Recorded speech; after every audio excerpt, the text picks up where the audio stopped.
So if I can just convert them over, then we'll have a lot more happiness, even though things will be moving slowly if they get blindsided. It'll still be worth it in the long run.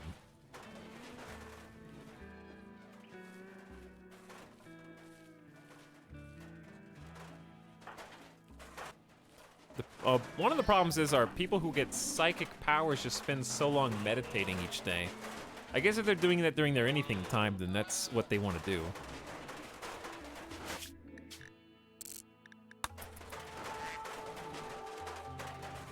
And the animals should start seeing more food growing in here.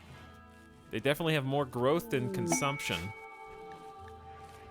A royal tribute collector from the Black Empire approaches. They will accept any prisoners or gold you offer as tribute and translate that into honor.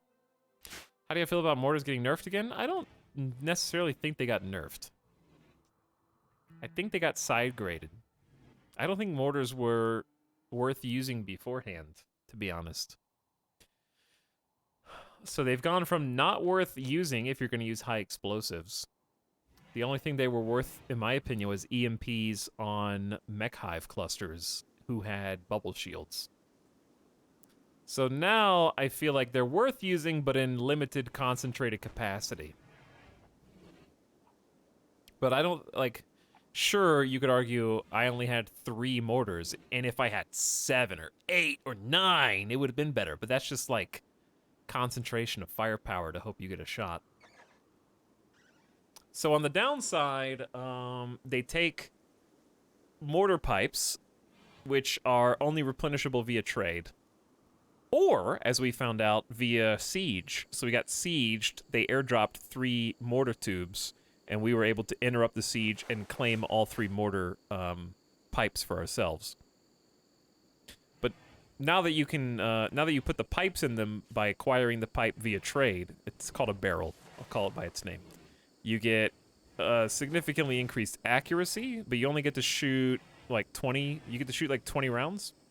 So the high explosive rounds went from like a 1 in 516 chance of hitting dead on to like a 1 in 300 and something chance of hitting dead on. So they're not quite twice as accurate with the mortar barrel. Someone can do the math. I don't know the exact numbers, but it's like it went from 1 in 500 and something to 1 in 300 and something. It's too late for me to be doing math. So it's not a straight nerf. It's just a different use case. Different use case. They're more strategic. They're a limited resource. Hopefully the accuracy buff will make them more usable, but we'll find out. I have 3 barrels, so we just have to research mortars and then we can check them out.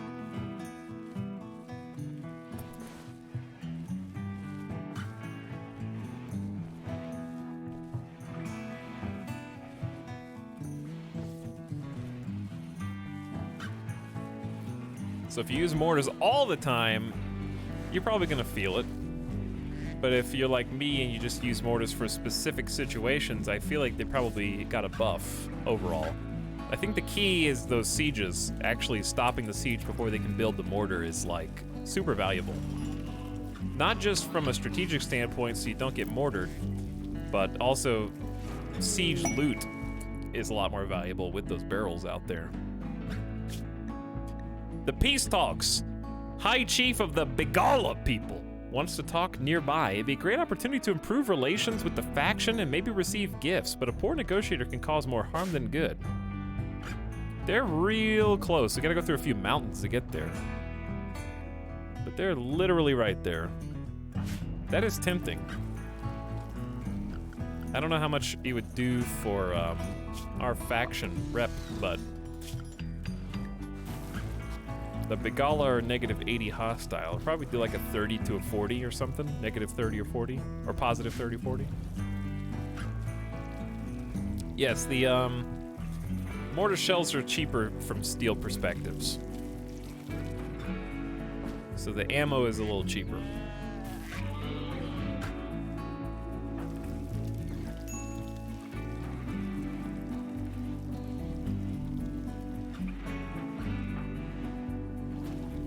Still chatting up Ionic Naga every day, talking about villagers, talking about shooting craps, crazy cheetahs. Ionic Naga was not convinced to join. All right, well, what about doing another conversion ritual? Oh, it's still negative 67. Damn, that takes a long time. All right, well, in that case, let's just have Salty B do a regular conversion instead of the full meeting.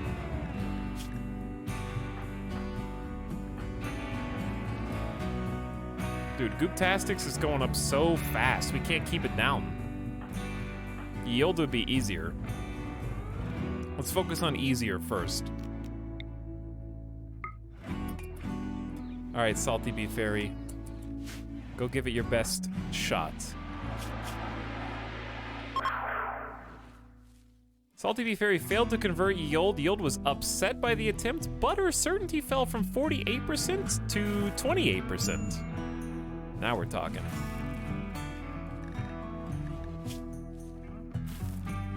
Salty Bee Fairy tried to convert me. I wish they'd just leave me alone. -5. Maybe I'll just join their blindside religion. Maybe I'll just join the Undearthed Witnesses just to shut them up. Uh-oh. Prisoners have staged a breakout. They somehow defeated the door locks and are making their way out. Why both of them at the same time? They're not even in the same room. I thought you could avoid two pro. There's weapons right outside the door. We might accidentally kill one of you. And that's a risk I have to take. Because I can't let you grab the weapons.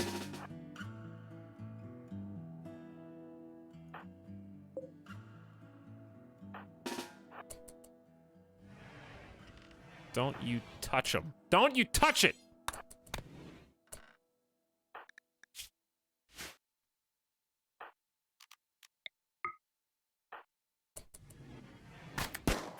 God, they picked up a gun! They just shot you in the lung! Oh my God. Danger zone. Danger. They just shot Ionic Naga in the back. We might kill our prisoners. We may accidentally kill the prisoners, but I can't. It's better them than us.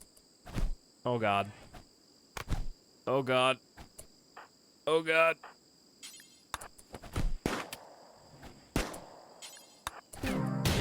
No! Ow! Why? I gotta move the weapons. I didn't think they could both escape at the same time. All right, Ionic Naga's still alive. We can still save Ionic Naga, but I had been spending so much time. We had already converted Owl to our religion. We just had to recruit them. And they had plants and crafting and melee and nimble.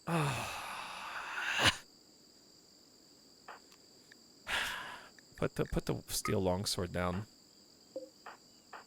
This is so annoying.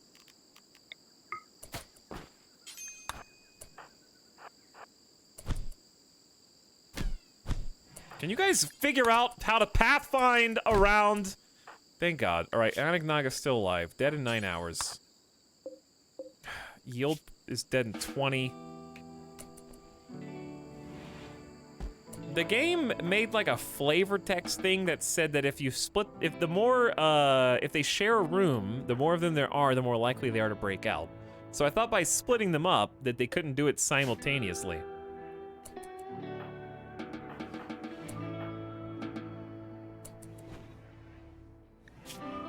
I was under that impression.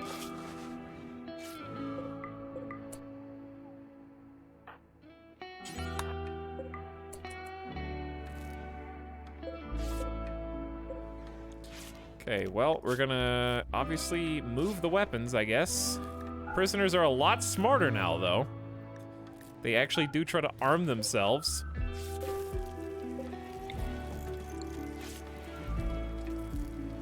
I've never had anything less than 100% of my prisoners break out. Really? Okay, well, I learned. They coordinated through the vent. Just whispering. The Black Empire gave us 47 uranium. You know we have no idea what to do with that, right?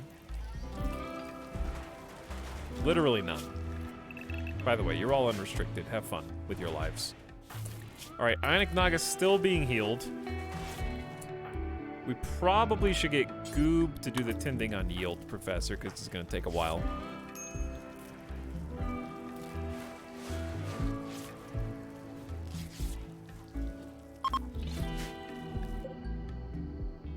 A group of travelers from the hyper-smokism religion are passing by some monkeys. Bro. The Archotech mind showed us that superconsciousness is not a matter of sober mechanical logic, but one of multi-mode thought. Humans are the device makers, and the Archotechs are their devices. In the future, man, the Architects will deliver each human a pill. Those that take it will be forever altered and join the Architects on their final journey.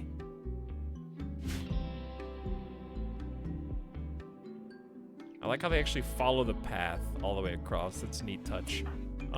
Yield Professor is healed. Good. Ionic Naga is healed. Good. Party Boy is healed.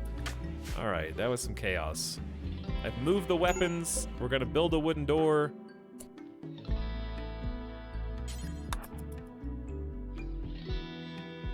Just stop that from happening again. Rest in peace, the prisoner. They're not gonna be happy about that. Actually,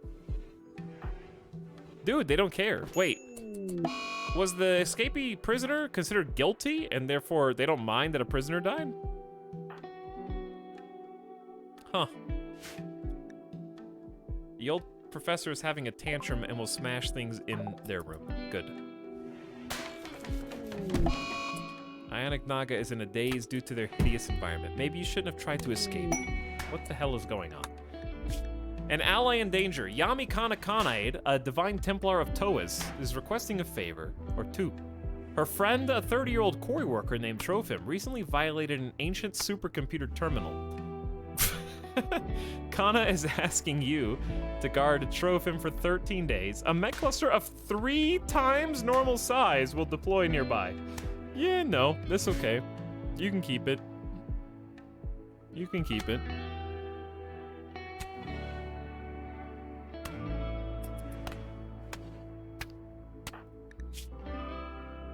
Is nobody feeding our nano wiener?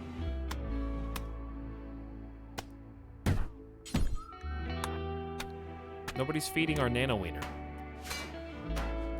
I know who can feed our nano wiener.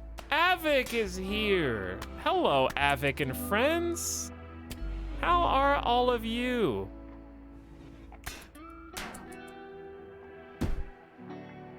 You can feed nano wiener. Welcome, Raiders. I hope you guys had an awesome time, presumably playing some RimWorld.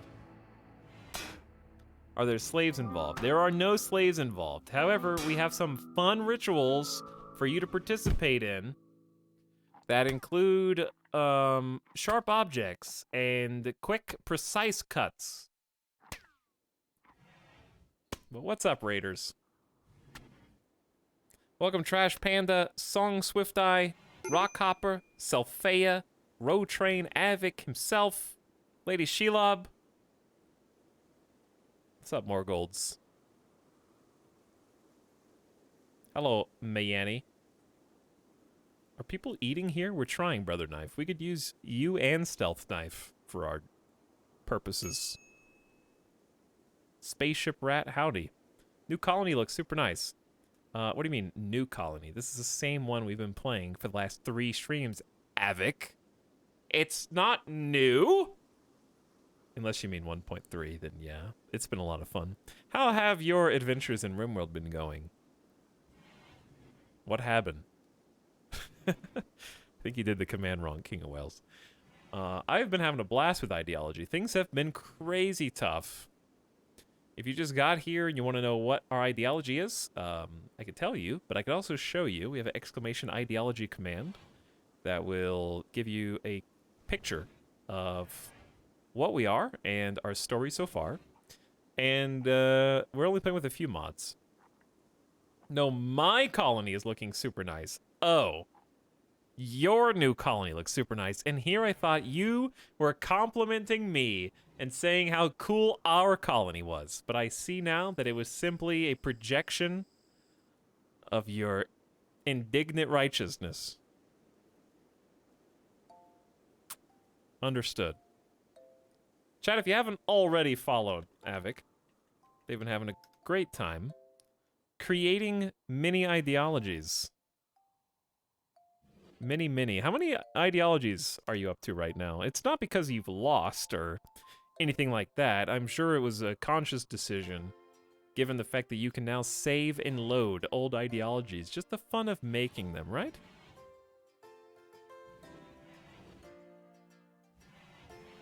Satisfying in and of itself. Our colony is the Undurfed Witnesses. We are primarily blind sight and working on converting the colony over to our primary religion. We've got only 4 people who actually believe. We had an unfortunate casualties. One of our believers was removed of their head suddenly and forcefully by a single Lancer snipe recently. The other 5 are heathens who we are in the process of converting. We started as a single rich explorer, so it's been slow going. We started with just a 1 person, so we didn't have religious roles for quite some time in the game. But we've recently unlocked them, we've been using them and having a lot of fun. So, considering blindness sublime, the ultimate goal of any Undurfed Witness is to remove themselves of their physical sight so they can see the true sight, which was recently buffed yesterday, I think, with psychic sensitivity. And also, we have a good chance of everyone who goes through our blinding ritual, which we call Archic Peeling, since we're tech-focused. They have a chance of developing a psionic link. And 2 of our recipients of our beautiful ritual have actually become psychically attuned in the process. It's been really cool seeing that happen. Additionally, we're transhumanists, as I mentioned. We're ultimately working towards becoming fully bionic, but with the power of psychic blindsight. So that'll be interesting. We also proselytize, making us spread our religion far and wide, and also vigorously and with great fervor. And we're guilty as part of that, too. Kind of wove it all into a custom backstory. Due to the fun you've been having, your Rich Explorer, that I decided to try to set up a new ideology. Very slow going. It is very slow, yeah, but it's I enjoyed the beginning of my Rich Explorer. It was just kind of, everything is so coordinated. It's easy just to watch that one person and take pleasure in everything that they do. Every achievement can be attributed to them.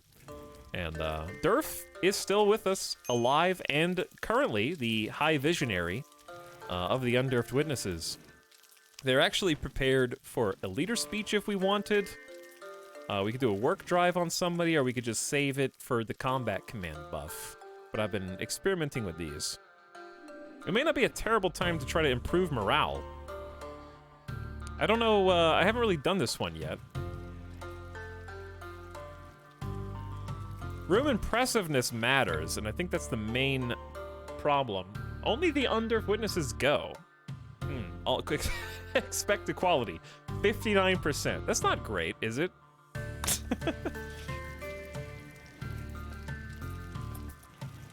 But anyway, we're in the process of changing some things in the colony, so we're kind of all over the place.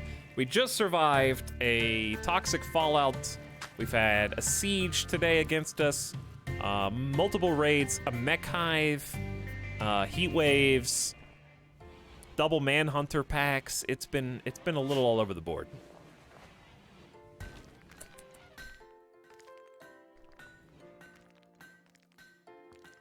It backfired so hard for me. Dark Havoc was pretty much holding the colony together, but I needed to raid someone. Yeah, the raiders, they do want to raid, and we have someone who believes that here. -18, no recent conquest is pretty harsh. So finding those nearby settlements and I guess attacking them is of the utmost importance, but it can definitely be a huge negative malice. Yes, we're playing with the P music mod, and we have a few vanilla enhancing mods, nothing crazy. We have an exclamation mods command so you can see them. But nothing that adds any content, just things for quality of life. Ye old professor is a pyromaniac and often tries to burn our sad wooden colony down. But anyways, thanks so much for the raid. Welcome, raiders. Hope you guys are having a good night. I'm having a blast with my colony. I'll show you my plan, too. If we live long enough, and that means if Ye Old Professor doesn't burn the colony down, I spent a long time yesterday on my day off coming up with a hopeful plan for the future. So as our cult is primarily based on vision and seeing beyond the veil and staring into the abyss and looking into the great beyond, I tried to design a plan for a hopeful city of a sort in the shape of a bionic eye. I don't know if we'll actually have bionic eyes, because I think they'll give us a mood debuff. But I've created a grand plan for what is to come if we can live long enough to see it through. So we have slowly started with the easiest bits on the outside, starting to get some farm areas that look incomplete now, but will look complete once we get everything together. And the key is just living long enough to do it. So because our vision struggles so much with combat, we've got some interesting mini turrets, which, by the way, need to be repaired. So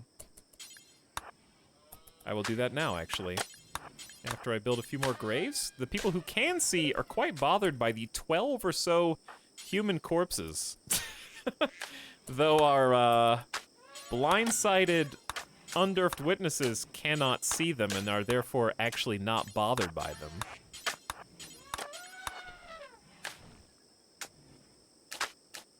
What is that?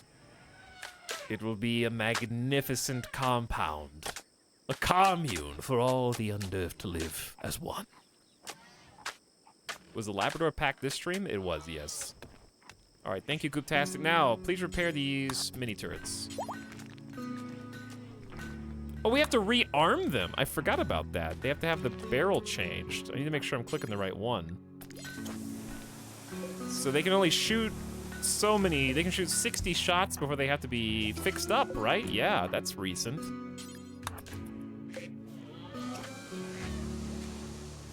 Keeping them topped off will keep them from exploding. There we go. But yeah, if you have any questions about the colony, people who just joined, feel free to ask. We're just kind of plodding along. We're going very slowly because the act of archic peeling, as we call it, has some intense debuffs. For example, take our doctor. We also did the ritual on our primary care physician in the colony. Somewhat by accident, creating some intense obstacles to overcome when it came to treating our colonists. A bout with sleeping sickness that took down 4 of our colonists simultaneously nearly killed the colony because we just couldn't get a treatment over 0%, no matter what we did. Worse than the 0% treatment was tending was going at about 1/3 the normal speed. So every treatment was taking 300% longer than usual. But we found some ways to try to counter that. Blindsided are allowed medical specialists. So we have assigned our doctor to become the lens, as they are known, giving them a big bonus to tend quality and operation speed to try to make up for their lack of sight. It doesn't go all the way, but it helps a ton. It makes people feel good when they're tended by the lens. And on top of that, they have an immunity drive special buff to offer moral support, energizing the body, boosting immunity gain for a day. So there are some built-in ways to try to counteract that. We're also terrible at research, and I would love to make someone a specialist, but we just don't have enough people yet.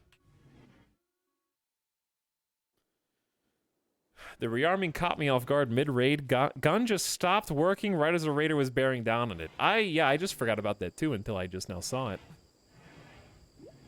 Imagine being treated by a doctor wearing a blindfold. They're actually not wearing a blindfold. They're wearing a hood, And they just have, I think, some bits of cloth covering their eye sockets because their eyes have actually been removed from their skull with a knife in a ritual ceremony. But as a result, and I make that distinction not to be pedantic, but to say if they do have full vision and they're wearing a blindfold, they actually do have, I think, 50% vision even with the blindfold, because you can see through the blindfold. So the game actually does distinguish between someone wearing a blindfold and someone who is fully blind with their eyes gouged out. However, for the purposes of our ideology, people are happy wearing a blindfold and not having their eyes. If you want them to keep their eyes, that's possible. They'll get a +2 for wearing the blindfold in accordance with their religion. But if you go through with the blindside rituals, in our case, Arctic Peeling, they actually get a +15 permanent mood bonus, which is huge, especially on higher difficulty levels, because they are free to explore the depths of their mind and see the true reality without sight limiting. Among other bonuses. So 15's kind of good. And also you get the chance for psychic attunement.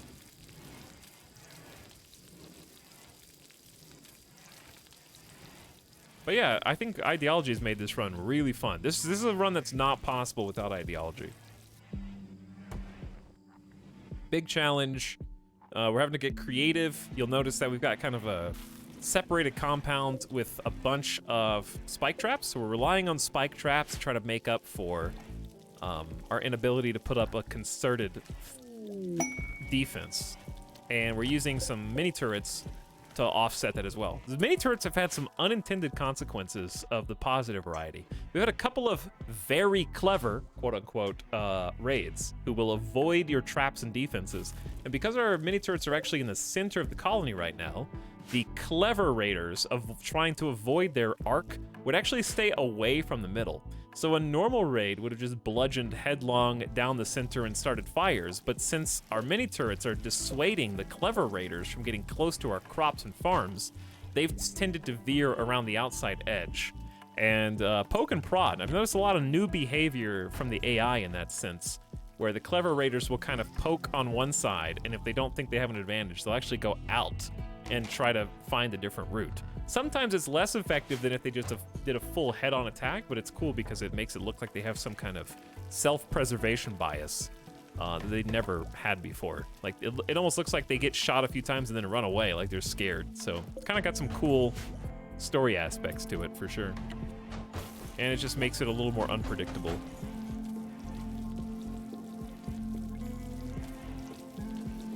Keeps things fresh.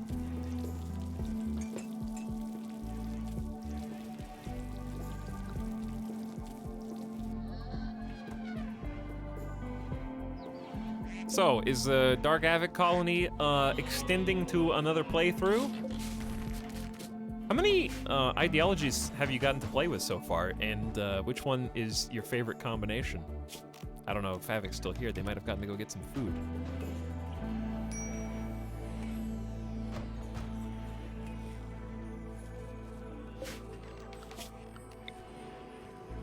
Played with 3 so far? What's been favorite and least favorite? Maybe least favorite's not a fair question, but...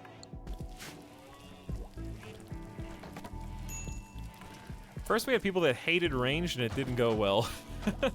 That sounds like a fun challenge. We were actually talking about some ideas for melee gameplay going forward that I thought were... It was just fun brainstorming.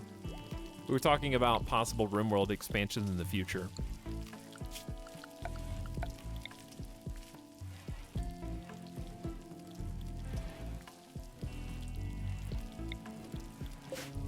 The short version is there are like fun thought exercise rumors that I'm not sure. I think they're just like tongue-in-cheek, but the joke is there's gonna be 8 RimWorld expansions, and these are the first 2, Royalty and Ideology, which spell R and I. And if you extend that, the whole list of them would spell RimWorld, where each expansion would start with a different letter of the title. It's fun. It's fun to think about. It's cute. And of course, everyone wants more expansions for their favorite game. So we hypothesized that the third expansion would be medieval. And I was musing on things that you could do to make melee combat more interesting for a medieval setting. Maybe you would have some ideas. Avic chat about what you would do, or what type of expansion you would make. It could also be magic. It could, but I feel like psychic powers kind of fill that gap already. I don't know what you could do with magic that you can't already do with psychic abilities.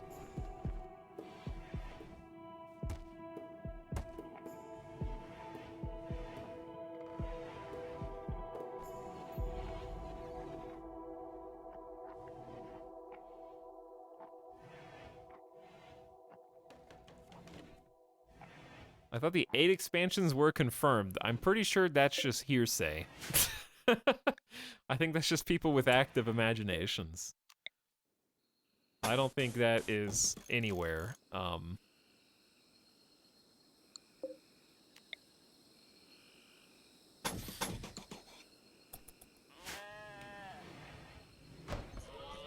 I actually need to build these back up, and we need to... Ooh, we don't have any wood. That is a problem. And the wood, despite being in a rainforest, is getting further and further away. We really need to start using our electricity is the big problem. Builder Gooptastic, could you make this granite wall for us? Luckily, it's not too hot. I still believe in M being mechology? Okay.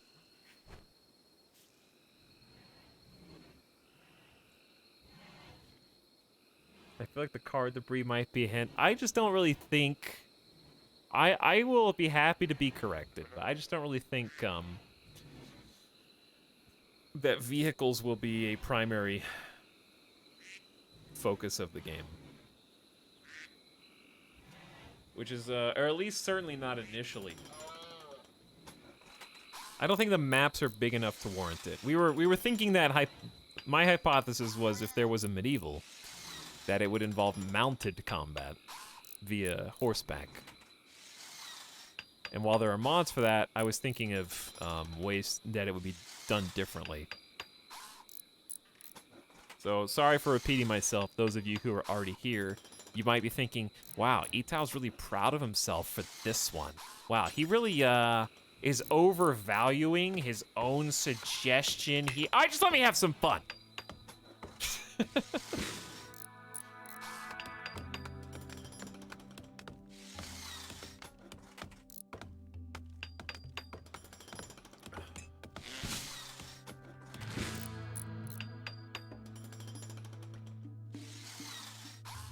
Back from dinner. Hello, antagonist.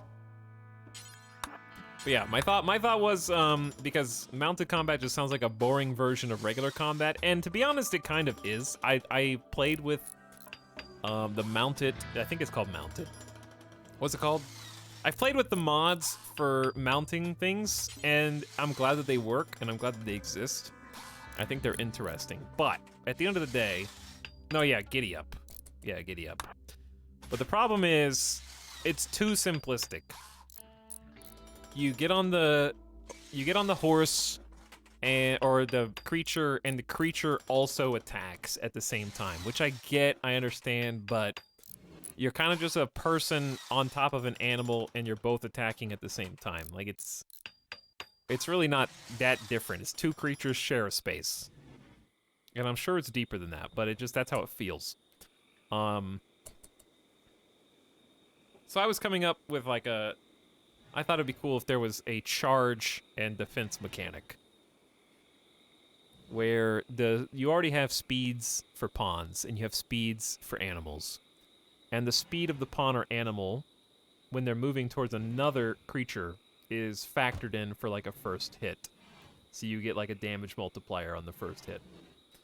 And to counter it, it would give a little bit more use for things like spears that aren't used a ton in RimWorld, where it would basically be like a reversed charge. Where if you're a spear wielder standing still, it would basically work against the person charging into you, like a reverse charge. Only for the first hit, so it's not overcomplicated. It's just a way to initiate combat in a more interesting way. You also got the potential for certain weapons to stun on first hit, just to create a little crowd control. That way, if you're riding a horse, the horse is going faster and it's bigger, you'll have a larger kind of charge bonus for that first hit, giving you a reason to, like, use the mounts. Basically like a rock, paper, scissors for first hits that make, like, a impactful first strike. And chat was like, well, what about ranged weapons? Wouldn't that just be OP on horseback? And yeah, it would. We were talking about having basically horses or different beasts of war have a different training type. Hello, ducks! Where they would have to be trained to be warhorse ready, effectively. Where if you tried to take a mounted horse into combat and you start shooting guns, they have like a high probability of spooking, dumping you off the horse and running away. Things that basically balance the game against just wanton ranged combat, where you can just sit back and shoot with great speed. So you actually have to put some time and effort into making your animals usable in combat. Yes, and obviously an aiming penalty for shooting, of course. Big aiming penalty that scales much higher at range, like on a curve. So it wouldn't be as huge of a debuff at close range, but then it would escalate to an extreme debuff at the maximum range.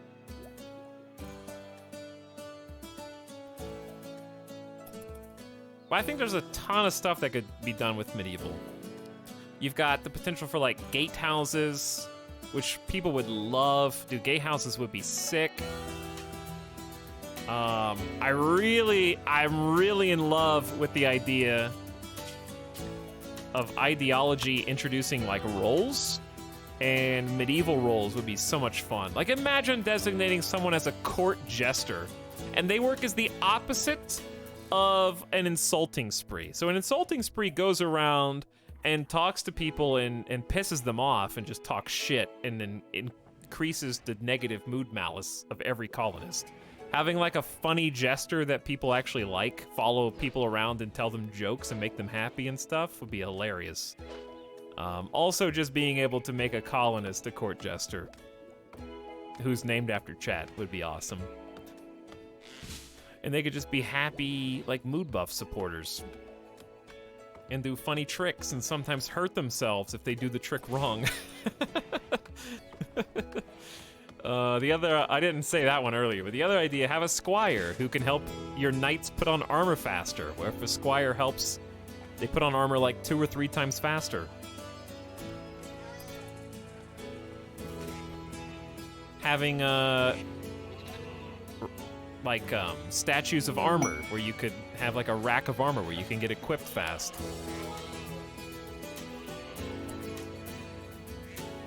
There's so many good ideas, using, like, the role structure, new items, some new mechanics. There's a lot there. Like crossbows, some kind of in-between tech level, having, like, ballistas or something like that. I have to admit, I would totally buy an expansion like you're describing. Yeah, the armor stand is there's a mod for armor stands, but it's kind of iffy because it doesn't really do exactly what I'm saying. Thrombos are in the area. Welcome.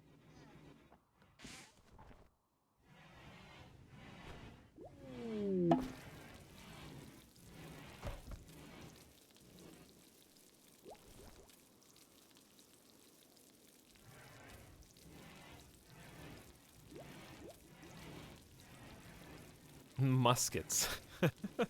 Yeah, there's a bunch of ideas for, like, different weapon types that could go in there. You could have, like, a pike. because we already got longsword, short sword, and spear. You could have like a mace or a flail. I honestly think cribbing some ideas from Battle Brothers in that sense would make a lot of sense, where having certain weapons that have a higher chance of hitting a certain body part. Like in Battle Brothers, a flail has a higher chance of hitting someone's head and doing headshot damage. So I feel like even just having some specialized weapons that have a higher probability of doing damage to X or Y would be easy, nice additions that would add some strategy. Moats would be cool. I think moats are cool, kinda. I think you could do moats and barbed wire in the same... Is barbed wire in the game? I forget. I've played with mods before and I forget. I don't think barbed wire's in the game. I'm thinking of Project Zomboid. I picked up barbed wire in Project Zomboid yesterday. Or the day before.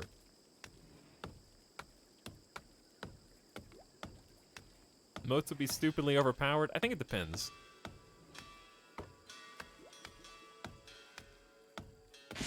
I think it depends on how you can use them. They would be very annoying to balance. Can you get Z levels? I don't think you get Z levels. You can do moats easy. Chest deep water, for example, has a 24% walk speed. All it would be is basically creating a chest deep water that doesn't flow. You could do that without Z levels. But it would still be pretty broken, because you could just slow. That being said, people already use sandbags as a moat. So I don't think it's that weird. People already put sandbags down to try to slow raiders in their kill boxes, so a moat doesn't really change that dynamic. It just makes a Tynan-sponsored method of slowing raiders down.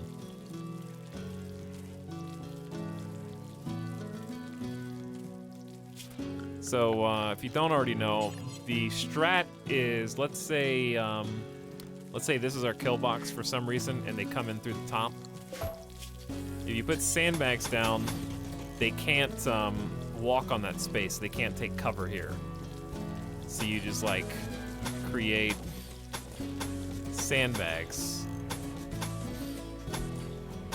And the raiders coming in can never stop. And they have to keep walking into your gunfire. So there's some cheese that already exists around that. I think they can stop on them since the last update. Interesting. Monka, shh.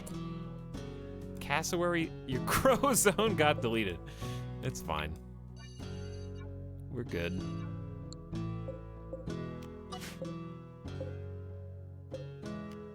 I've never actually done that myself, so it may have already been removed. A cassowary has become tame and now designated cassowary 1. I think I'm just gonna slaughter you. Do you do anything worthwhile? Is there any reason to keep a cassowary? I know you could do you can't even do an attack army. They're not smart enough. They have no trainability.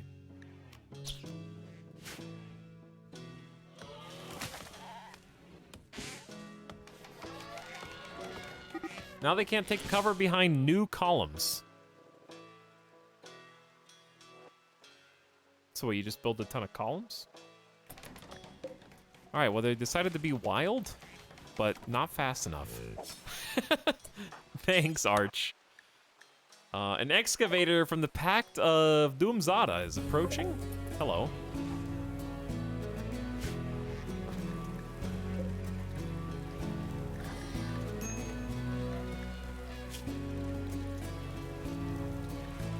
Maybe we should try to do another conversion here. By the way, how's Ionic Naga's conversion? Still 41%, but that's down from 100.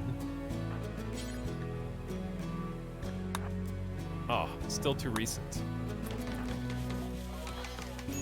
Salty Bee Fairy's already back, though. Sick.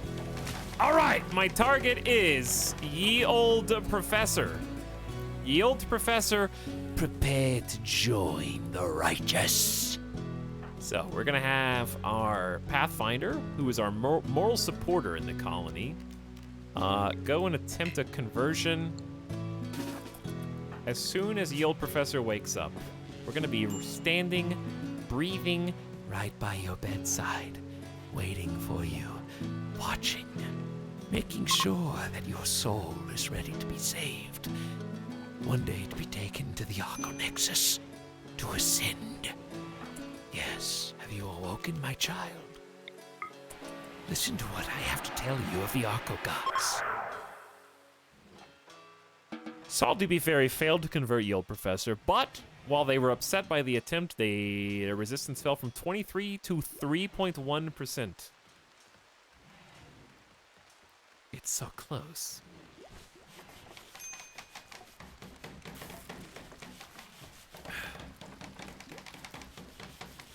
So very close. Another animal farmer. All right, perhaps we should do a defragmenting.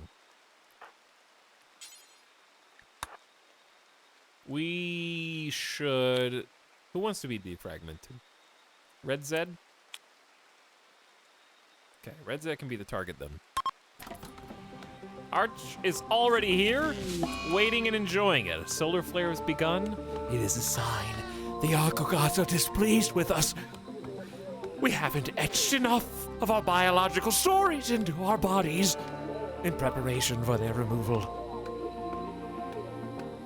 We must become more like the Arco Gods. Salty Bee Fairy explained the music of screams and the seduction of blood. The believers have broken out into a chant.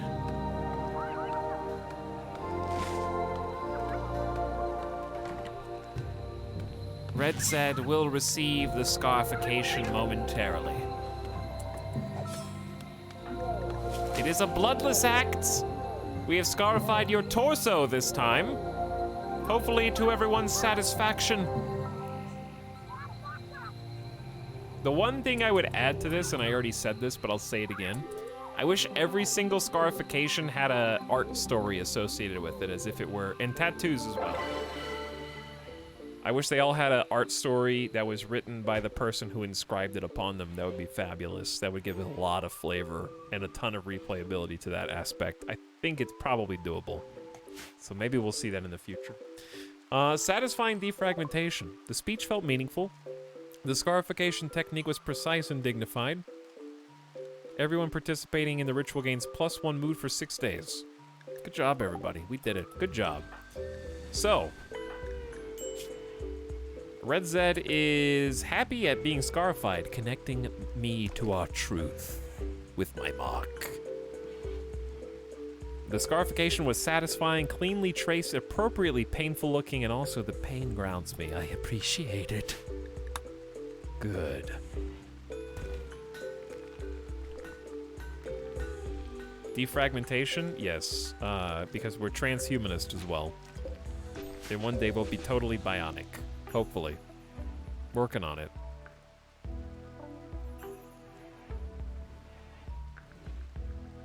Okay, speaking of working on it, nobody's idle. Everybody's doing stuff. So I don't know if I need to give them any particular orders. We really need to start getting Gooptastic's certainty down, but I'll be happy with getting Yield Professor converted from Principles of Victory, because this thing sucks. Look at these debuffs. No recent conquest. Once human meat. Non-cannibal food. They hate scarification.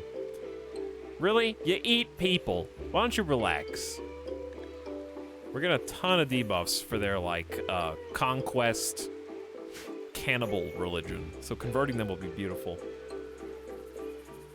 Can you scar bionic limbs? Well, we don't have to. It's part of our theology. Chat, maybe there are enough new people we should give the backstory. We came up with like a custom RP. Very RP playthrough here. But I'm having fun with the blind sight playthrough.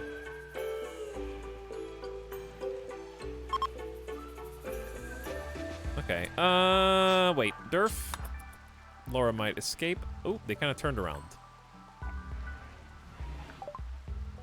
They got a little money. I need to buy all medicine that we come across. We need it. They got a reinforced barrel. which we've got 3 already. And a head wrap. Okay, what can we sell? Let's sell these bows. 6% revolvers worth 20 cents. Our religion hates Neolithic weapons, so I'm gonna try and get rid of all of these. I'll keep 1 great bow in case of an emergency. Great bows are actually pretty strong. I'll keep both great bows. Great bows are good for this stage. Molotov's at 15%, just get rid of it. We're not gonna do any fire strat.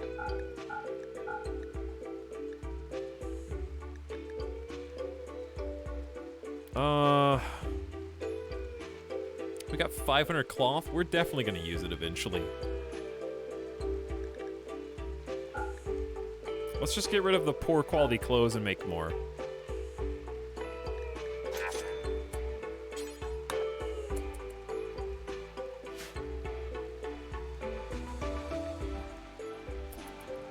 Anyway, our custom ideology, the Undeath Witnesses. Now, while we are super serious, and don't you dare take us not seriously for 1 second, okay? I'll have you know that we have some very high-tech dance parties called Dance Dance Evolution because we're transhumanists. So remember that, okay? We have fun too, we know how to party.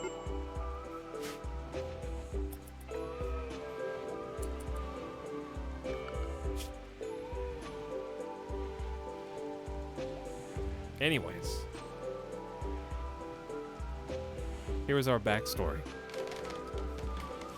The Undeath Witnesses spread their guilty throughout the stars, a single seed on every world, armed with the forbidden knowledge of their forebears. Each expedition led by only a single proselytizer. We started as rich explorers, so there was only 1 person. Banished from their Archotech RimWorld at a young age, armed with enough supplies to found a new covenant with any locals they come across. Their goal is simple: achieve oneness with the Archo God. Be pleasing to the Archo God. Do not displease the Archo God. Generations ago, the Unseeing looked upon the Archo Nexus and all of its wisdom, unflinching. They were overwhelmed with knowledge and splendor. Now they are cursed to rid themselves of their own mortal coils and ascend, not having been created in the image of the Archo God, but rather creating themselves in its image. Essentially, their ancestors found the Nexus, but their biological bodies were not capable of understanding or processing all of the knowledge and data they came across. So their descendants will return to take that otherworldly omniscience in a body that is capable of handling it. Full bionics. In the meantime, they atone for the hubris of those that came before them, daring to look upon its splendor with mortal eyes. By removing those eyes and proving that they are capable of living without not just their sight of the physical world, preparing for the world of data and the infinite knowledge that lies beyond that veil, but also getting rid of their biological body parts piece by piece. This religion sounds boring. I'm becoming a hyper-smokist instead. Okay, you keep smoking, Carson. You keep smoking. While you're smoking, we're going to have joy wire installed on every single colonist, so they only ever feel a joy that absolutely surpasses the weak, physical, fleeting joy you feel by lighting up and damaging your lungs, okay? We're just going to have that permanently around the clock. The power of technology. Can somebody please convert ye old professor now? The answer is no. I just need someone to evangelize. They're about to mental snap. You could save them from mental snapping by showing them the light. Anybody who wants to proselytize. Wait, I saw Red Zed. Actually, they've been building up certainty. We just proselytized, and they went back down to a 1.8. God, it's so close. They go up 3% a day if their mood is good, but they're only going up 1% a day right now. All right, Ionic Naga's fully healed and their certainty is knocked down to 37%. We'll let you back into the colony once you agree to give up Super Sunniism. What's up with Nano Wiener? Nano Wiener has paralytic abasia for 11 more days and is incapacitated.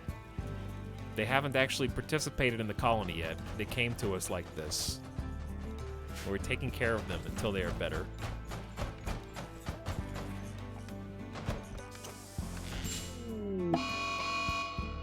Again? Pyromaniac? Yield Professor's pissed! Stop converting me! I'll burn this place to the ground.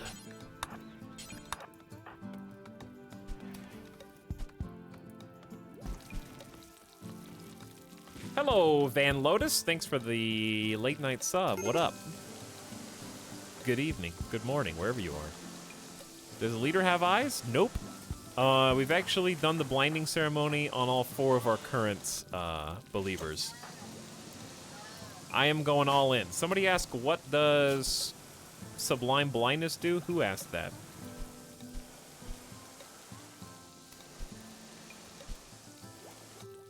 Who said that? Another Junglist says, what does the Strong Blind Sense Tenet do?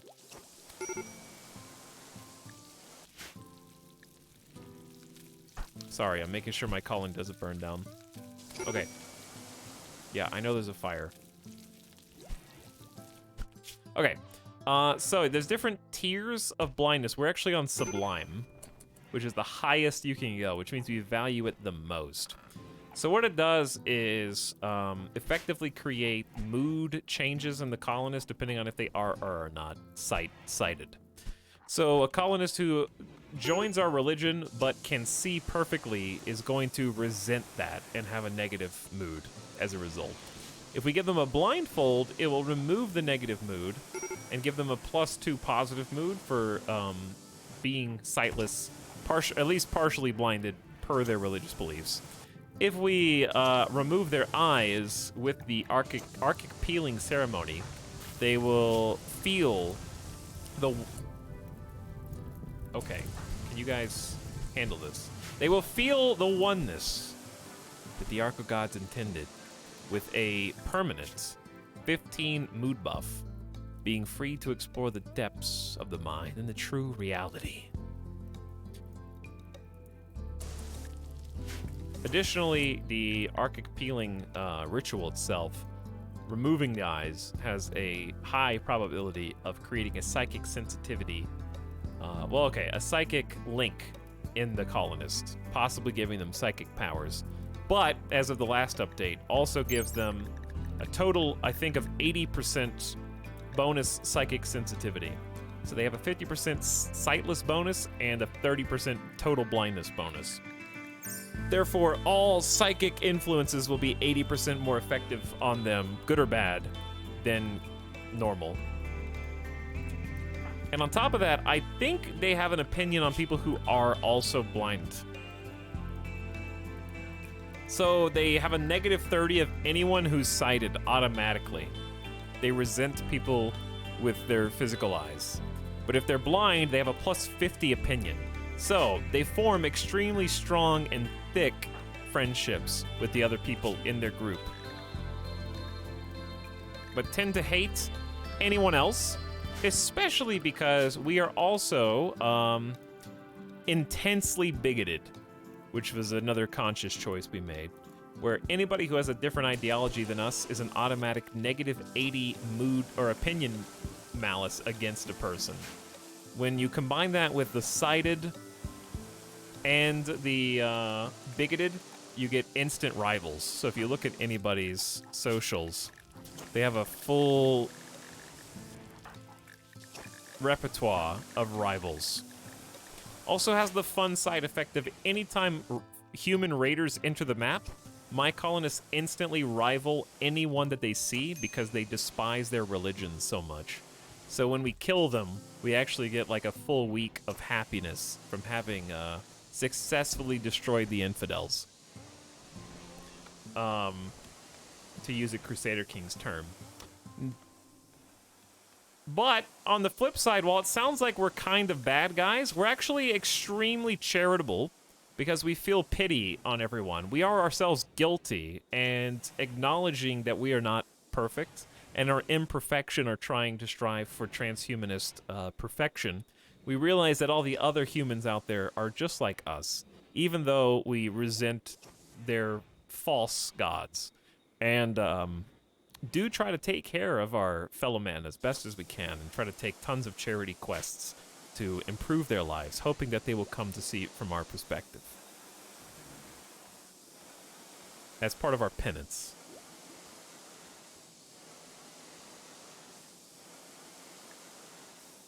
Durf is actually, this is the first time I've seen Durf on a mental break. Wandering around insulting others, called Red Zed a spider, their brother a yak, Durf called Yield a burglar, and a grasshopper. Durf derided Party Boy's uncle's eyes, which is possibly the most undurfed witnesses insult you could possibly make. Durf's just gonna go around and insult everyone's eyes, which is, you know, totally within character here.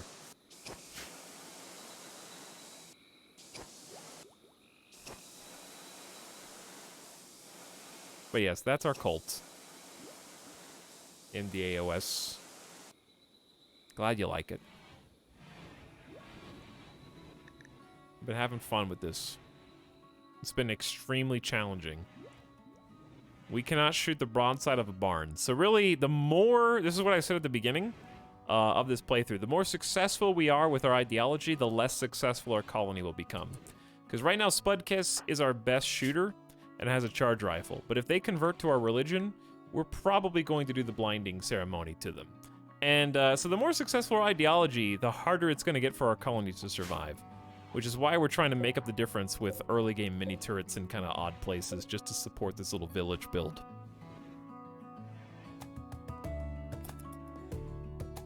Somebody asked about the DLC.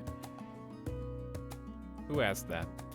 The Golden said opinion on DLCs, thinking of getting them. I like both of them, but I think they're both highly worth it, and I give 2 thumbs up. I think Royalty and Ideology are both really fun. However, with a caveat, one, if you're new to RimWorld, you're not going to really appreciate the new DLCs. So if you're a fresh player, I think keep playing vanilla until you get bored. And check out some mods and stuff. But if you're a veteran player and you've played for a long time, I think it's really good. And I would say even if you're a medium length player, because Ideology is just going to be overwhelming if you're brand new.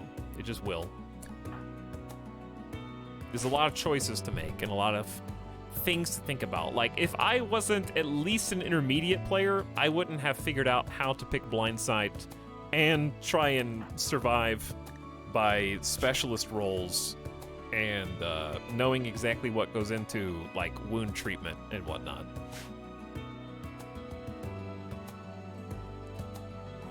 So some of those things can definitely make the game harder. And this is almost like a challenge mode. But if you like role-playing and you're not really concerned with... the Ideology DLC was never meant to be balanced. It was meant to give backstories to characters that already existed.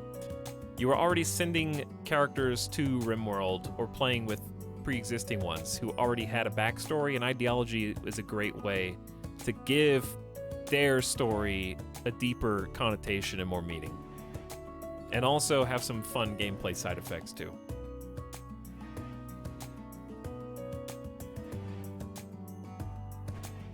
But I think I haven't played too much with Royalty because I only started playing with it a couple months ago, like a month or two. But I like the psychic powers, and I think that without Royalty, my Ideology playthrough would be very lackluster because the blindsided really depend on psychic powers to feel special. So I think they work very well together, and I think if you get both, like if you've already played Vanilla RimWorld for a long time, getting both, you don't have to do it one at a time. I think you could honestly just dive in and do both simultaneously. The quest system isn't too obtrusive, and you get to choose what you want to do. Learning how to do the psychic powers is also at your own pace. You can kind of focus on winning Ideology and simultaneously learning how Royalty expects you to behave at the same time. So I think they work really well together. Hey, what's up, Carter? I think Ideology made the early game harder and added a new layer which is daunting in an already hard game. I think that is probably true. But I don't think it's the bad kind of difficulty. I think there's different types of challenge. And I think, I don't think Ideology adds any layer of, like, say, micromanagement, which would be a bad kind of challenge. It just gives you more varied moods to think about, where the core gameplay mechanic of RimWorld arguably is the needs tab, where making your pawns happy and stopping them from being upset is probably the crux of RimWorld. And what Ideology does is it adds like 40% more, at least. Like everything with purple next to it is an Ideology mood. So you have to learn not just how to handle your pawns' needs in general, but with Ideology you have to manage to answer extremely specific, niche, and bizarre needs. Like in my case, making sure pawns can't see. So it's a challenge, but it's a challenge that's rooted in storytelling. And at its core, RimWorld is a storytelling generator. It always has been, and it's always tried to be that. It's never tried to be anything else. So because of that, Ideology is fantastic, because the stories that it tells are difficult, and they do add challenge. But it's no coincidence that everybody's favorite part of RimWorld is the early game. So Ideology changing the early game is actually a good thing at the end of the day. It's the good kind of challenge, because it makes you think about things you normally take for granted and do them differently. So in my case, the doing differently is I've removed eyeballs from my colonists. Now my colonists are exceedingly slow at every task and also bad. How can you get around that? What do you do if your colonists can't see to shoot anymore?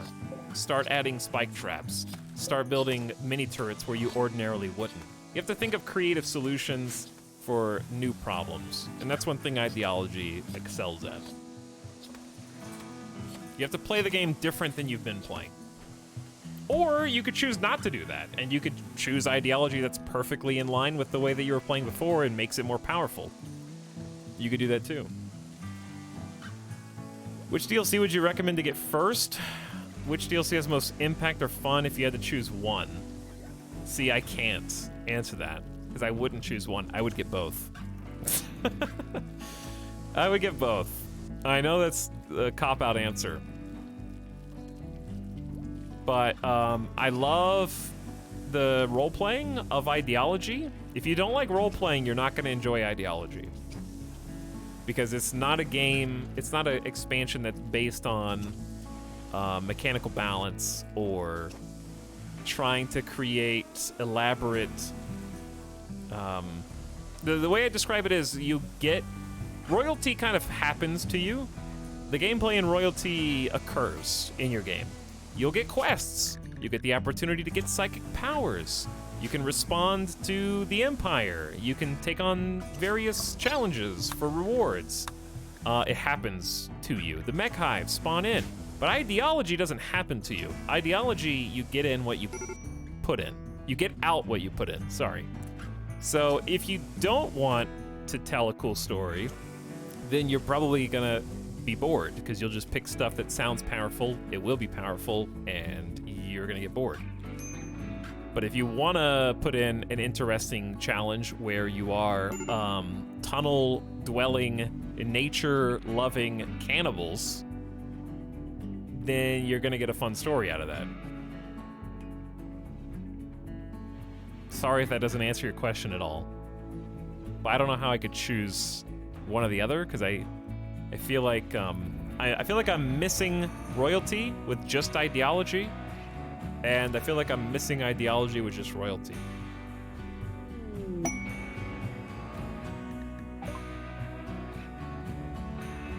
A caravan from Pact of Doomzada is a bulk goods trader. Yo, bulk goods trader, sick.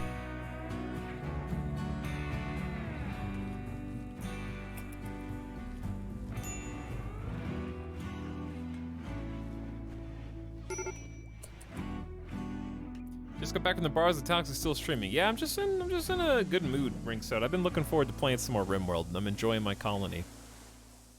I'm also enjoying my plans for this colony. Did I already show Avix? Yeah, I think I did. I think I showed Avix audience.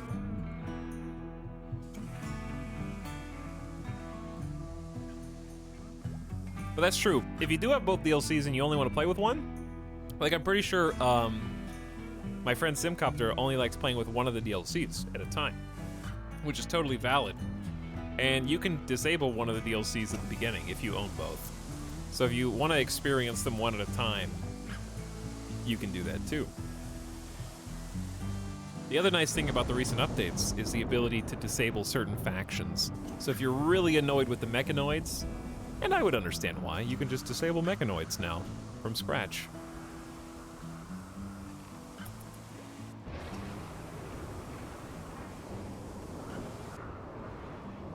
From the beginning. No mods. All right, how close is yield professor to conversion? 3.3%.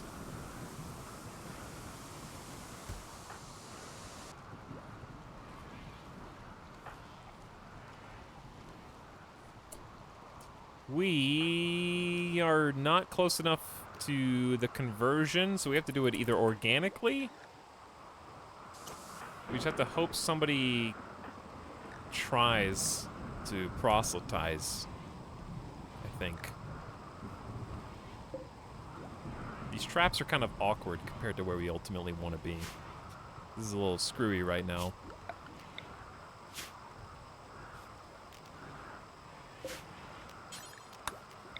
I think it was gonna look like this. Social fight? Red Zed and Spud Kiss. We also need a gate somewhere. How long is this? My eyes! You'll be fine. Don't worry. You will be fine. This is 15 across. So the middle block would be the 8th? Yeah, it would be the 8th. 1, 2, 3, 4, 5, 6, 7, 8. That should be the middle. Just do one on both sides.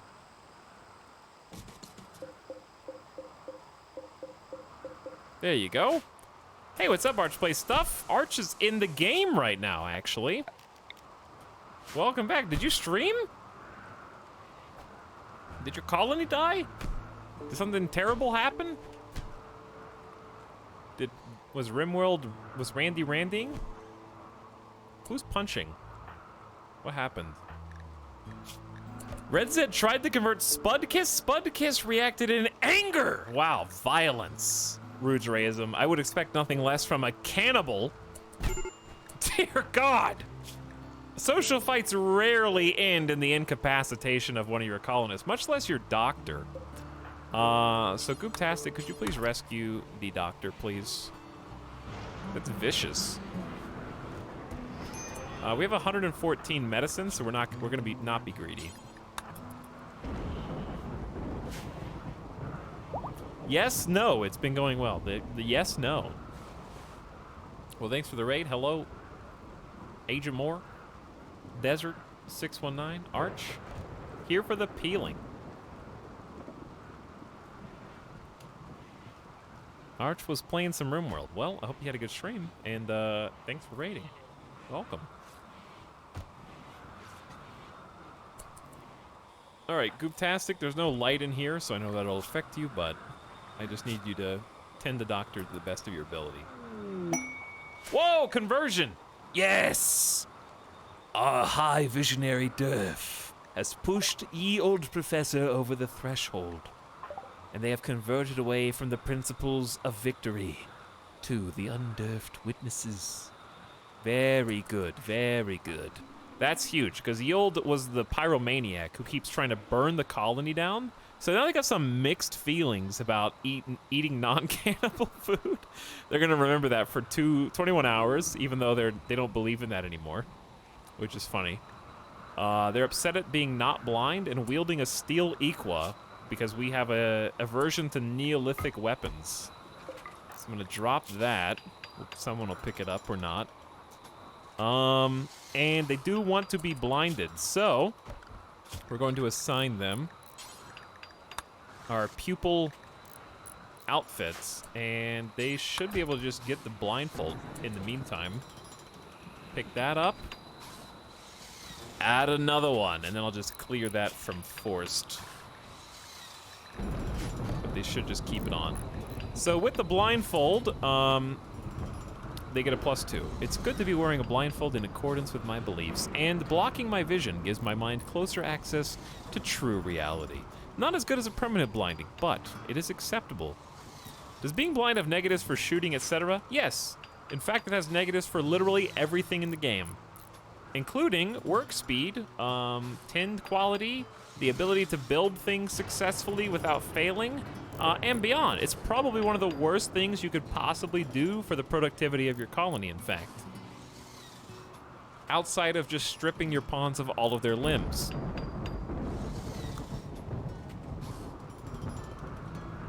If you're wondering, how bad could it really be? Take a random cook. A cook who cooks at normal speed will be 100% in this example.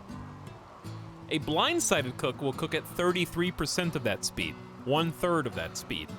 So anything that takes 10 seconds for that cook to make will take 30 seconds for my cook to make, and it'll be worse quality. What is blindsight? It's one of the memes, like literally they're called memes, and not internet memes like memetic ideas. Blindsight is part of our core tenet. It's our highest impact meme that reinforces what our ideology stands for.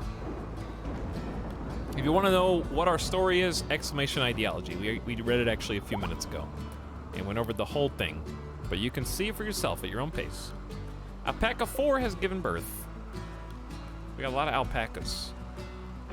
How are we doing on food here? Not good. We do have some hay grass. What actually happened? We never finished these potatoes. Did we not harvest?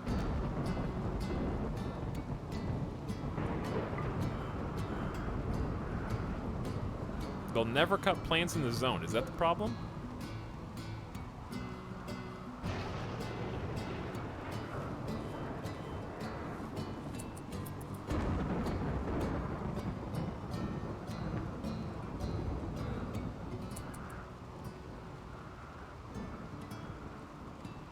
But it's fantastic RP. It's been a lot of fun. Oh yeah, I asked you some questions earlier, Avic. I didn't see if you answered.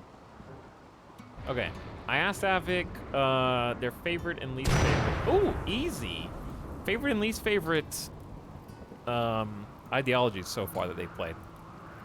Dark Avic playthrough should last a while, it looks like. I've really enjoyed playing with the tree connection and the dryads. Also, Tunneler is awesome. Dude, I want to do a Tunneler playthrough because I was already doing a mountain base before. So for Ideology, I tried to go opposite and go just wide open with small hills and try to make a compound instead of a big blob base and see how we could make that work. So it's going fine. I'm just worried about, you'll notice our wealth is kind of plateaued here, which is good. I don't need the game to get harder right now. It's fine right where it is. Perfect difficulty for our base.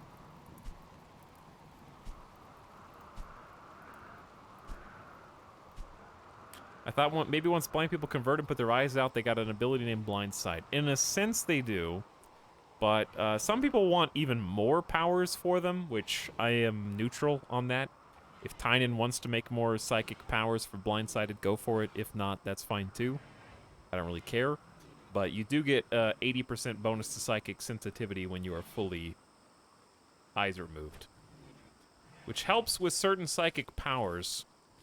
And also helps, I believe, with focus and heats. Psychic focus and heat. But when you do get your eyes removed in the Arctic peeling for us, you have a high probability of gaining a psychic link, which will confer the ability to cast psychic powers. So you do kind of have that. Does it make up for all the debuffs for being blindsided? Maybe not, but it's still really cool. I'm having a lot of fun. There we go. Now we allowed cutting. Oh, and yes, we converted yield. So I'm gonna blow your minds. Apparently a lot of people don't know you can do this. Did you know you can right-click on your pawns and move them where you want them? So now my front 5 are all in my religion. Organized, baby.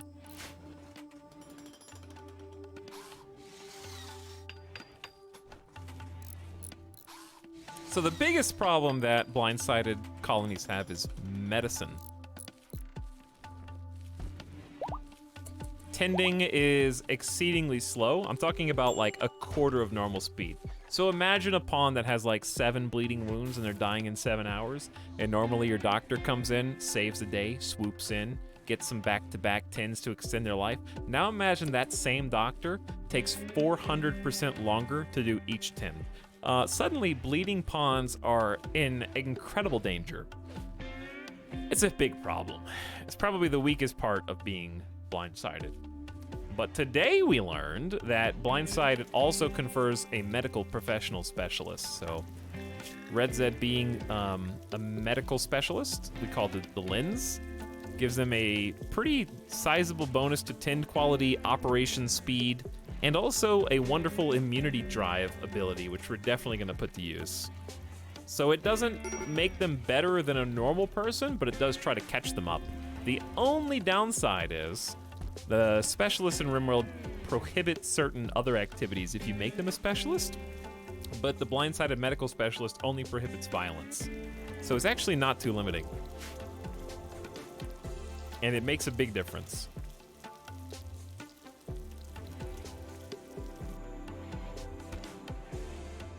What is that sorcery?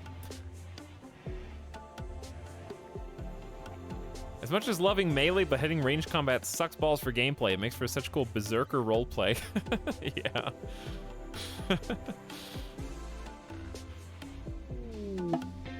It would be fun to try to just go full melee. Very challenging, though, because you're really just limited by your pawns. I feel like you'd have to roll intentionally for melee, like passion, at the beginning of the game for that to be viable. Because if you don't have good fighters, then oof.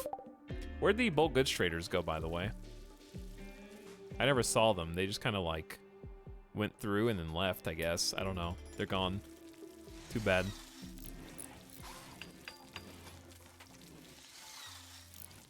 Is it time for another ritual? Now that we got ye old in the group, we could do a scarification. I mean, that is kind of your initiation, despite your nose being shot off.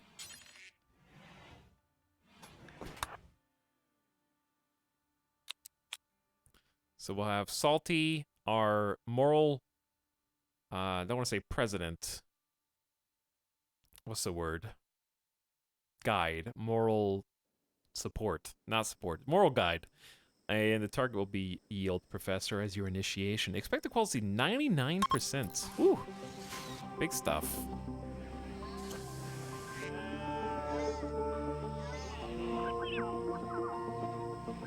I never used combat drugs in the game. Do they help melee a lot? Oh yeah. Go Juice is crazy. Go Juice is actually insane. When I see enemy raiders hopped up on Go Juice, I panic. The main thing is, it diminishes their pain so they stay up longer, and they're incredibly fast. Salty Bee Fairy broke into a chant. The pain makes us feel. We feel to know what's real. The pain makes us feel. We feel to know what's real. Yield has been scarified on their left eye! Ow! That's gonna go away when you remove that eye! You could have scarified them on the torso, something a little more permanent. Why did you choose the eye? Okay, I guess we're gonna remove that next.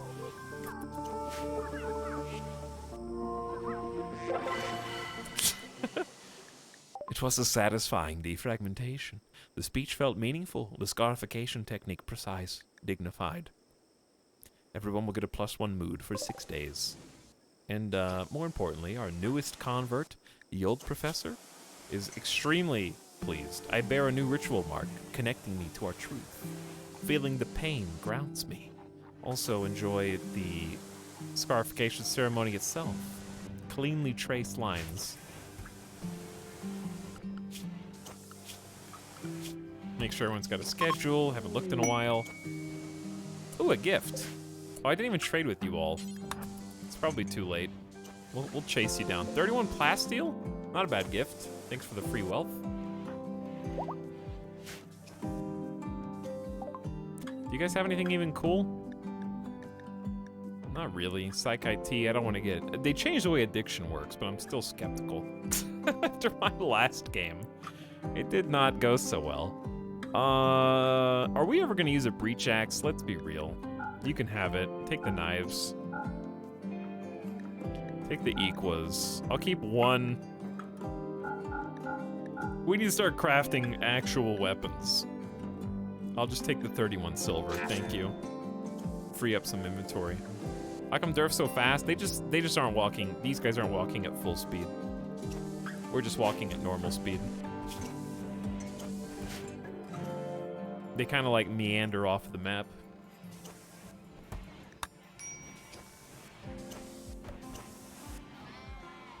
Which is good, because I usually forget that there's even a trade opportunity until they're getting ready to go.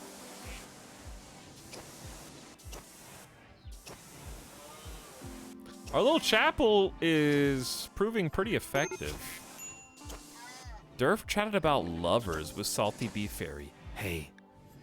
Oh, we have 3 idle colonists? Okay, alright, okay, alright. I see how it is. I'll get you guys working on stuff, don't you worry. Have you chopped down enough trees? Doubt it.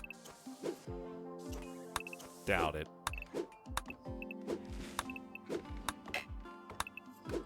It's a good sign, though. Now that we're getting idle colonists, I feel a little bit more comfortable starting to work on the mega base. The mega base plans.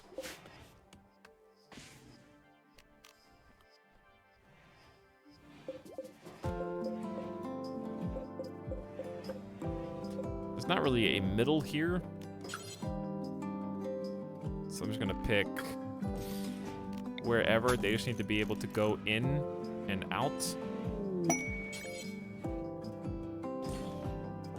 That's the most important bit.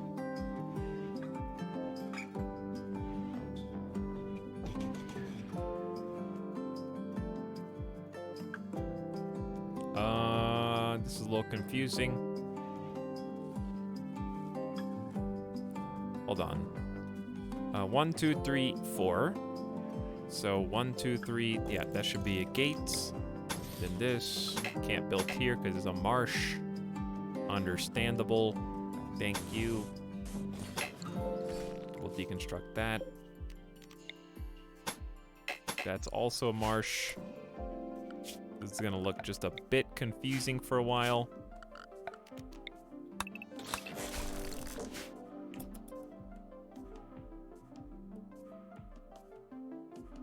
The chapel is amazing, Etalyx. I now realize I've been hopelessly overbuilding mine. Oh, don't worry about that, Avic. That was a... This was a forced issue. You see, my actual chapel is, well, is this. This will be our ritual ground. And then it will be flanked on all sides by a tandem combination of ritual art, statuettes, and also sarcophagi.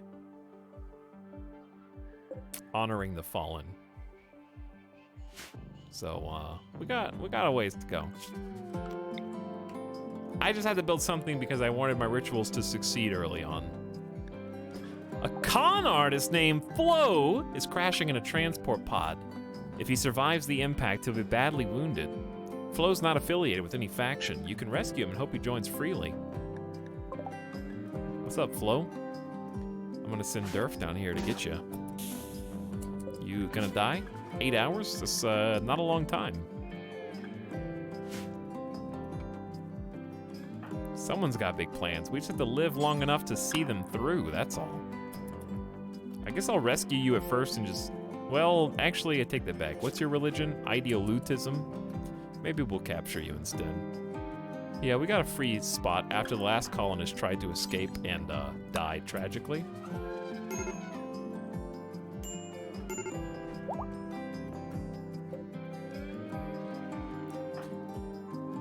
If we were gonna rescue you, we could field tend you. So that would be good. I choose not to look to see if your stats are good. Oh, also my doctor sucks right now. All right, let's get Gooptastic down here. I'm crossing the river with you.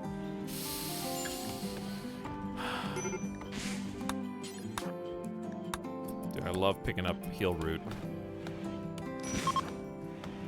Salty Bee Fairy failed to convert Gooptastic. Gooptastic certainty fell to 62%.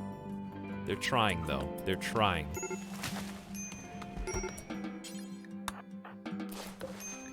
They have 5 hours to live. They'll be fine. Goob is our backup physician. They suck, but they'll get the job, though. Who's about to snap? Spudkiss? Snap out of it! Malnourished. Where's the... Oh, the food. Where is the food? We don't have... Wait, chat. We don't have any food! We don't have any food! Like, we don't have any food. What's going on in here? Are these not adult alpacas? Am I missing something? Should we not be killing these alpacas? How are we out of food? These corns are ready to harvest. Hold on. Starvation. Ah! Actual starvation.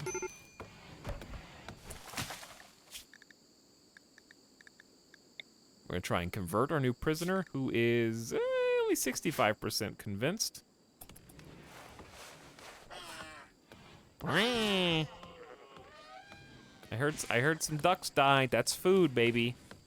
Harvest botched. That's food, baby. Did you know that harvesting while you can't see is actually very difficult? 'Cause it is. But they'll get better at it. I'm sure they will get better at it. All right, cooking's back on the menu, chat. Let's take a look at our new pawn. Incapable of violence, cannibal, pyromaniac. Honestly, this is the worst pawn I've ever seen. Pyromaniac, con artist, chemical fascination, cannibal. Jesus. Okay. What am I supposed to do with you?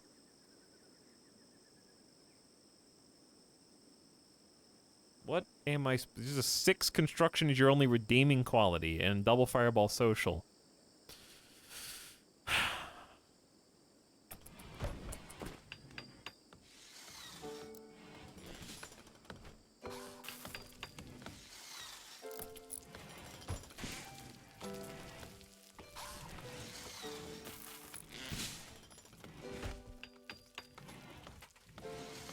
Flo was taught that eating human meat is wrong and horrible, but one time long ago, he tried it and he liked it.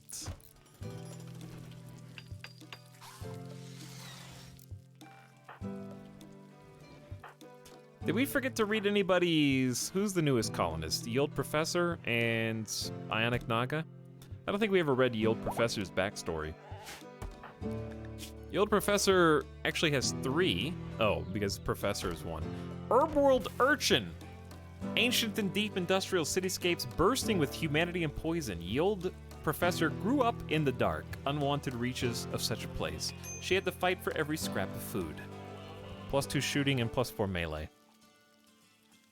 An adult who became a herbalist, lived in the forest near a village. Though many of the villagers feared her, sick villagers would come to her to purchase salves and poultices made from the herbs she grew in her garden. She was happy to help them for a price. Also pyromaniac, but is a fast walker, which is great, especially for a melee fighter. Jealous, not so great. It's degrading to have a less impressive bedroom than someone else. Understandable. Oh yeah, I forgot about all the ambrosia. Wait for the plants to grow for a delicious, pleasurable, slightly addictive fruit. Where is the... There's ambrosia.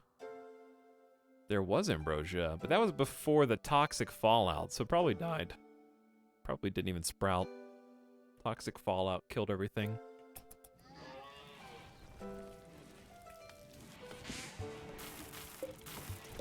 Well, I mean, we got a mega potato harvest at 66%. We haven't hunted anything in ages. We could just hunt some alpaca. Easy enough. Not gonna be so meaty, but just free food. Don't shoot the elephants. Turf hunting with an auto pistol is great. Durf's not gonna hit anything. Durf knows the alpaca's over here somewhere, damn it.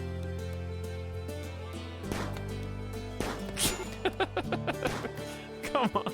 It's not gonna happen.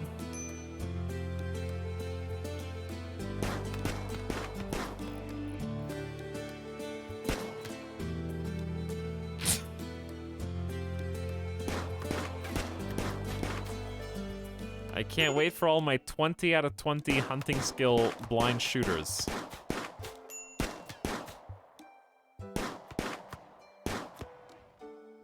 Okay, it's so late. How long are you gonna do this for? Okay, he gave up. Spudkiss has decided to do it instead, I guess. I feel like you're gonna shoot the other animals. Never mind, you got it.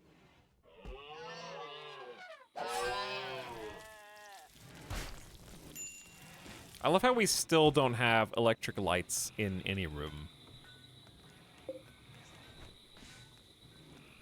Why is this battery permanently at 492? We're producing 1100 watts. Each turret's only 80, so 8, 16, 24. This is 350, so it's like 600 total. And then we only have like 30 watts here and 120 watts here. So where's the rest of the power gone that's not filling up this battery?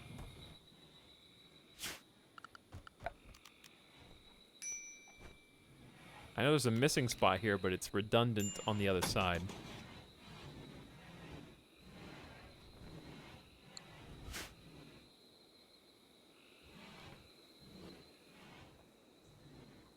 How far into the stream was Etalyx when he thought a blind religion was a good idea? Oh, it was the first one I picked. It was the first one I picked.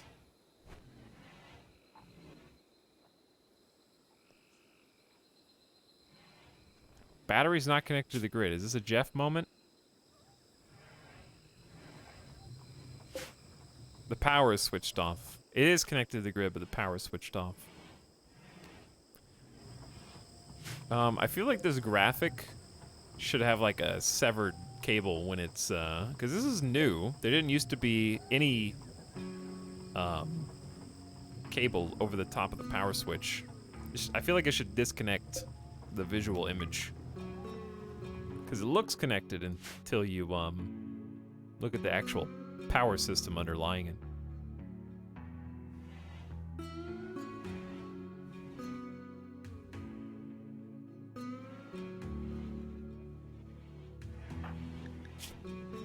All right, Yield Professor, is it time? I think it is. Maybe it is. Or we could just leave you blindfolded only for a while.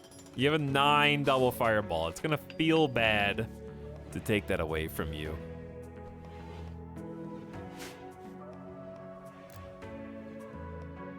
Yeah, it does have a slightly different graphic, but only if you zoom in. It's the same from this distance. Same from this distance.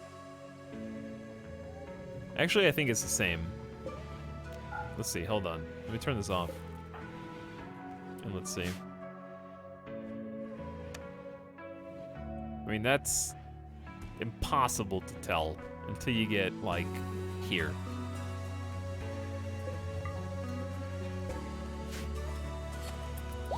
But yes.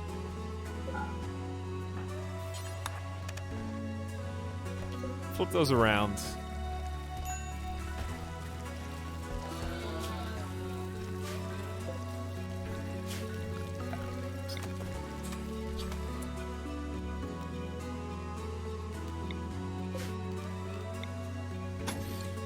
All right. Time to grow something in here.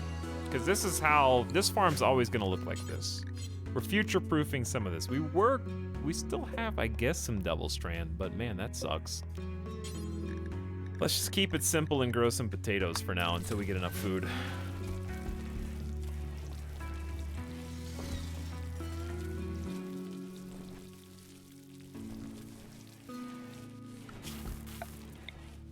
What sucks is whenever you deconstruct something, it removes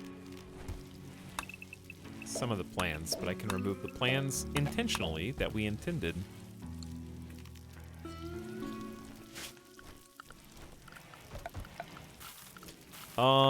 Let's just do some concrete. I know we got some traps here.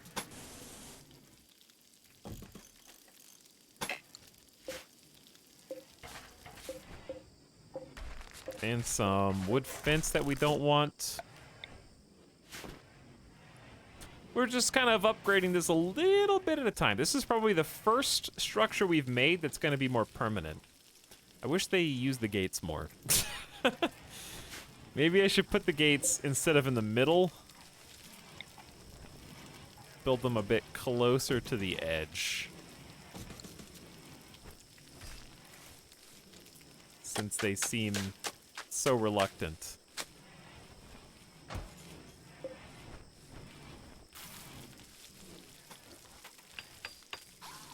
There, you use the gate. But that being said, it is a granite fence, so it just takes ages to open.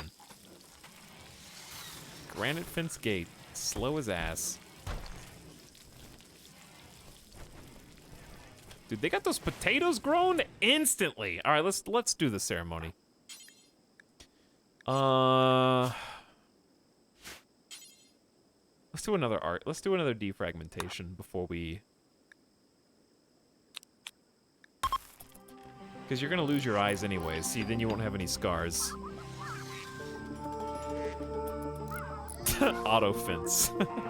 That would be cool.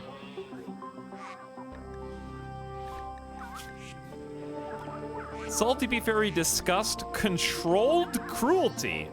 Huh. Is that what we're doing? Controlled cruelty?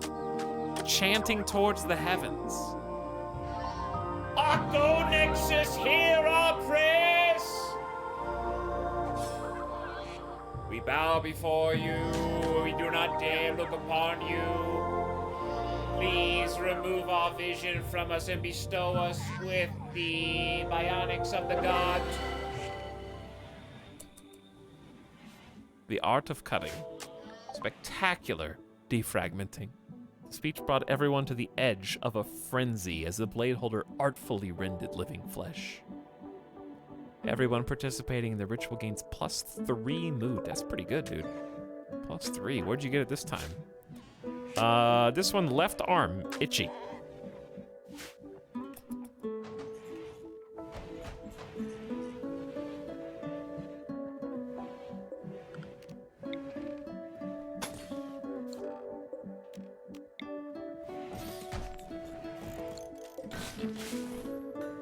All right, this is gonna be a farm too, so I'm actually gonna deconstruct. This is kind of annoying. I'm gonna deconstruct the... Wait, how do you deconstruct? There, remove bridge, and we're gonna use this to plant. Anyone still idle? 2 minor break risk. Red Zed needs treatment. Oh, for asthma. I'll help you out. I'll hook you up. Treat that asthma. But Yield Professor themselves are extremely happy. Serious pain. The pain cleanses me. I like it. Dude, honestly, Yield Professor's in such a better mood after becoming one of our ritualites. One of our believers. How goes the conversion of Flow and Ionic Naga's finally about to convert. And then I think we can just release them. Ionic Naga's been imprisoned against their will. They did try to abandon the colony and leave it for dead. We arrested them and decided it was a good opportunity to try to get them away from their super Sunniism. since nobody seemed to mind that they were imprisoned. Honestly, in battle, the intimidation factor would be real. Blindfolded warriors scarred all over. Yeah, not even wearing any armor for the most part. Just their, like, robes and cloaks. I'm hoping we can get cool enough bionics. But the fun fact about trying to upgrade bionically is our surgery success chance is mitigated by the blind sight ritual, not being able to see. Turns out it affects successful surgery chance. So we are rushing microelectronics research so we can get hospital beds to improve our treatment qualities. And then ideally we get vitals monitor, but you gotta go multi-analyzer to get that, so that's too far away. But we can at least get hospital beds. We can get real medicine production so we can use medicine more often once we can buy neutroamine. We'll have to make some kind of resource to sell. But there's kind of a lot there, you know, specialized limbs, brain wiring, and also we're probably gonna go back. There's something else I'm missing besides solar panels. I forget what it is. Mortars would actually be good for us once we get some walls, now that we got the tubes.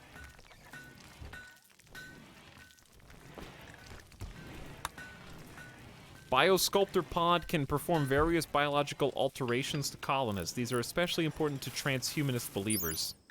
It's an immersive pod equipped with a biosculpting fluid injector and attached control system. It can perform a variety of biological alterations, including age reversal and pleasure giving. Each pod becomes biotuned to its user and cannot be used by anyone else. Biotuning resets after 60 days.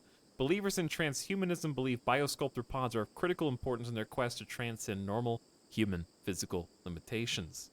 Huh, that's cool. 150 watts a piece. Damn.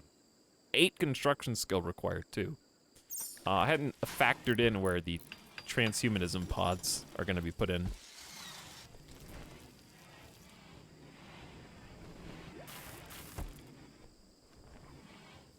Anyways. Chat, stop spoiling everything that I say, okay? It's new content. And you guys are like, did you know? No, we'll just wait. It's fine, I promise.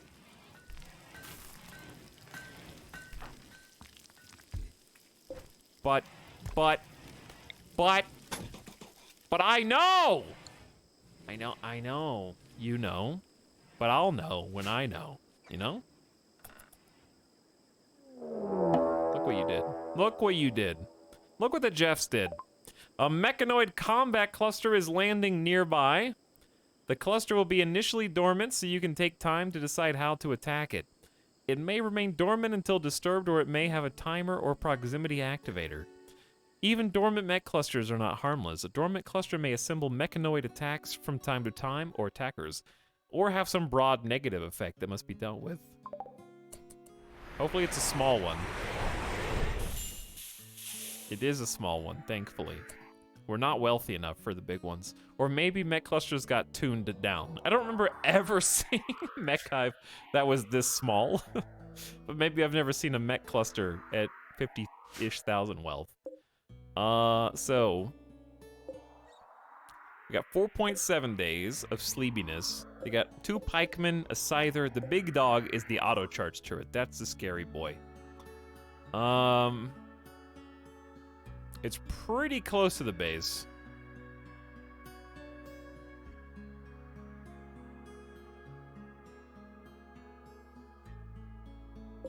These guys aren't really that spooky. It's really the charge turret that's hard to deal with.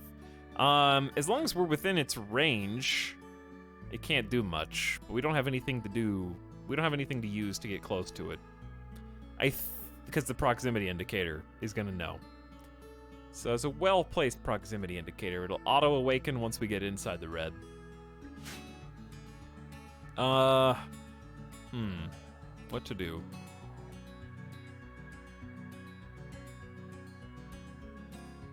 A little tricky here. Can't go through the river, it'll see us. Can't go this side, it'll see us. Can't go this side, it'll see us. If the proximity activator wasn't here, I'd just go into melee range and just start that.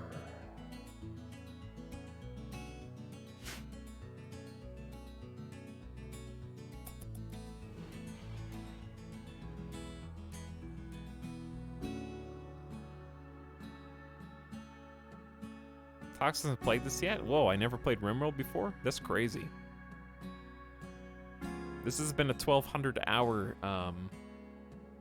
live stream, I guess.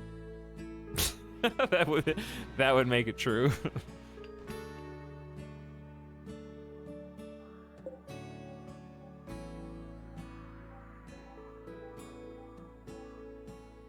As long as nobody goes over there, we have 4.5 days, but I don't really have a plan.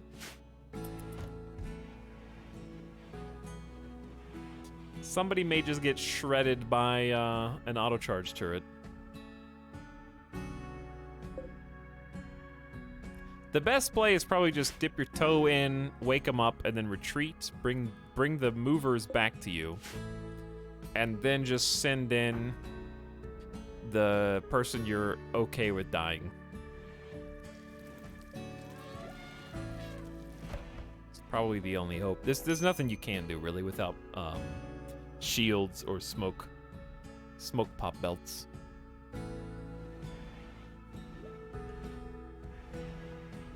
Or just smoke launcher would be awesome. That would be great too. 4 alpacas just have the flu. I don't want to alarm you.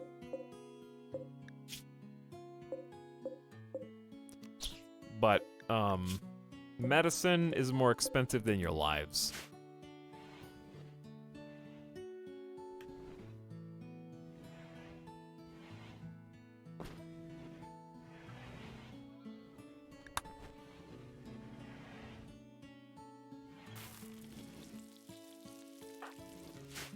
Huge objects online. Yeah, that actually is a thing. But it's okay. There are people that either came over from another stream or don't get to hang out too often, and they're also telling me things I already know. So, for the most part. So it's fine. It's people I never get to see, so I gotta be nice. That being said, when we've played Hearts of Iron and played Into the Morning, that has actually been a provable phenomenon. Sorry, alpacas. Any Smilers online right now? Probably not.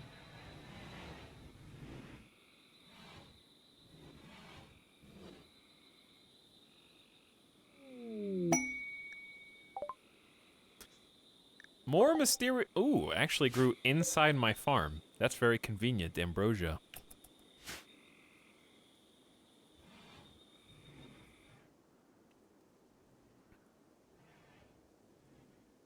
I want to start building more of the super base. Actually, I mean, you can. Nothing's stopping you.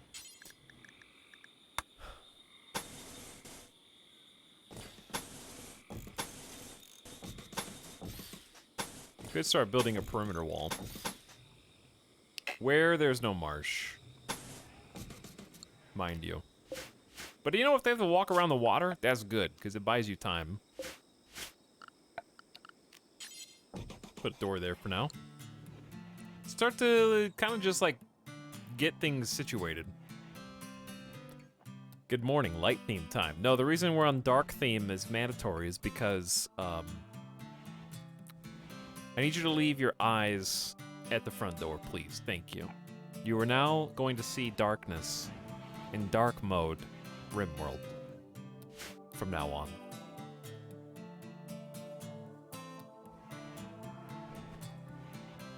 I think we just have to go fight them. All right, the old grab a weapon. It don't matter what it is, you can melee stuff. We need to make some swords. I really need some smithing.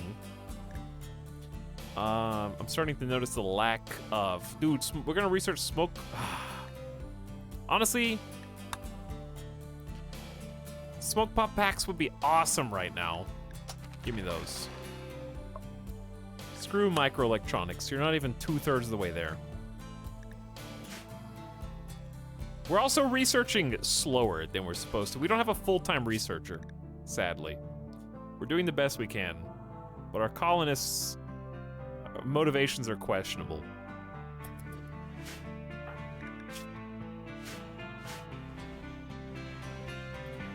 Chat, I'm sad and lonely. What food do I order? McDonald's? I don't know what Nando's is. Pizza, Chinese, or something similar.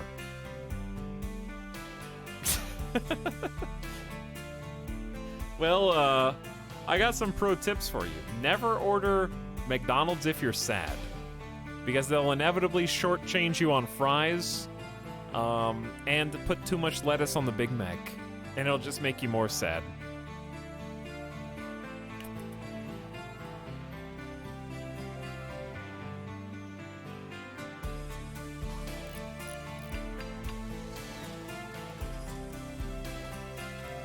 Did RimWorld take out the blow-up batteries around the RoboStrat? Well, they have to have batteries to blow them up.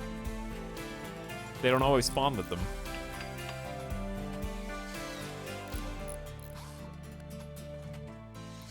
Sometimes they come with charger cells or whatever they're called. Sometimes they don't.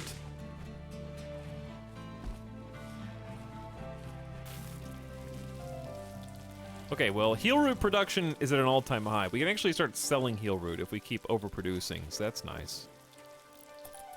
I noticed we never have meals. I'm not sure if that's because we have a lack of food, or if we're cooking slowly, or both. Is it a tame elephant? Nope.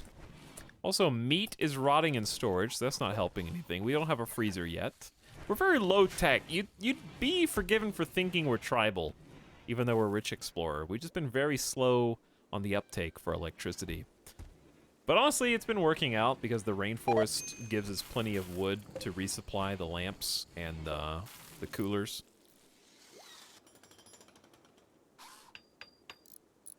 There is one problem with building this kind of wall. It just increases your wealth.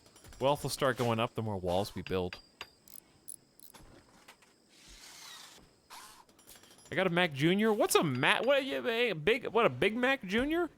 What is a Big Mac Jr.? You either order a Big Mac or you don't. Is a Big Mac Jr. real? Wall wealth isn't much though? False. Marble walls are very valuable and add a lot of beauty. And also, it does add up. More than you think.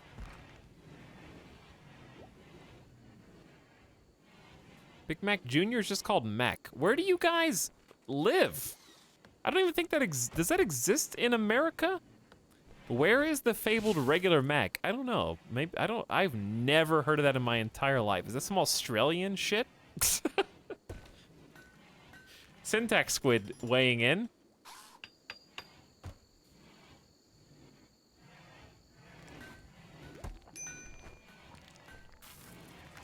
I don't think that exists in America, but I could be proven wrong.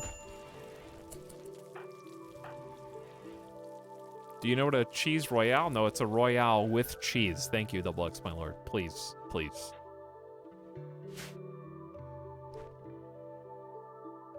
Quentin Tarantino did not call it a cheese royale. Have some respect.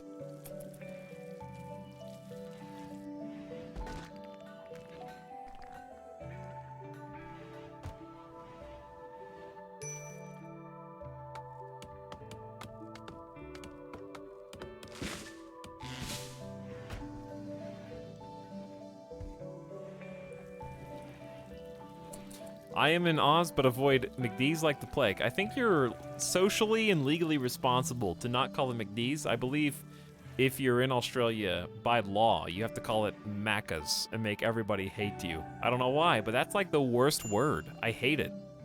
It's not even cute. I just don't like it.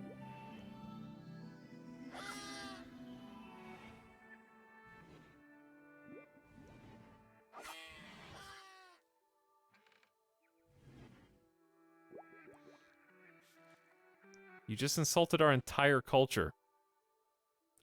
Well, I just think it's a bad nickname.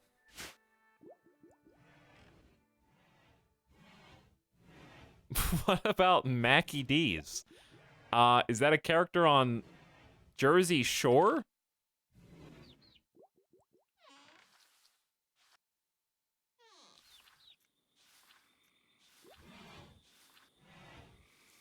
I think it's just a direct insult because honestly, Old MacDonald had a farm is maybe the most American thing that exists in the world. So when you rename our namesake MacDonald, who is our hero, our warrior, our gladiator, and you change that name and you abbreviate it, I think it's just an insult to everything American. Like, Old MacDonald is America. And he had a farm, damn it.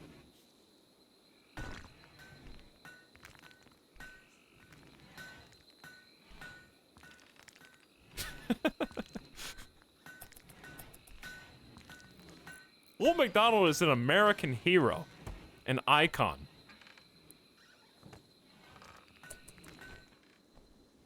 But you turned him into a clown. Listen, clowns used to be cool. I don't know when. It was probably before I was born. People used to like clowns. I think you'd be hard. First of all, why are these ducks? Never put fresh animals out here, you idiots! Is this full? It is full. All right, someone get in here and cut these animals up. Now. Don't sleep.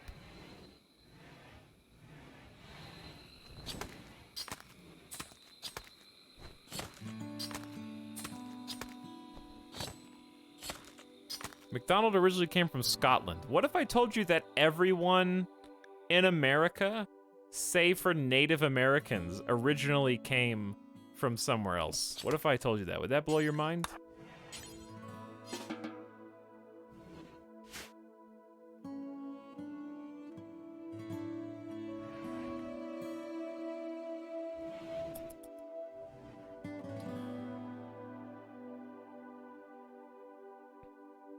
Native Americans also came from somewhere else. False. Because all the continents were connected, okay? Pangea separated us. We were all one landmass, and then people just, one day they woke up, and the entire continent was just floating on water underneath them like a giant sea vessel, and they were rocking and ebbing and flowing and throwing up because of seasickness as they drifted to their new continental locations. So, first of all, that would be silly. Like, okay, let's say that the Americas literally just broke off and went their own way. Why would you say that Asia or Europe is the real one? What if Asia and Europe are the ones that floated away from the Americas, okay? Why are you talking shit about the other ones who are over the sea instead of yourselves? How do you know that we didn't all start on the other side? Prove it with science. Hey!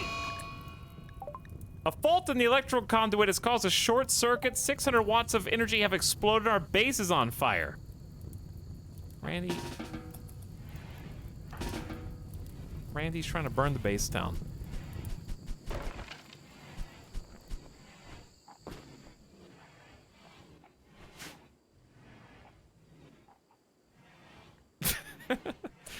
Native Americans aren't native. Wow. What a big brain thought. Excuse me. Native Americans aren't native to America because they came from Pangea. It's like the mental gymnastics required to make that statement.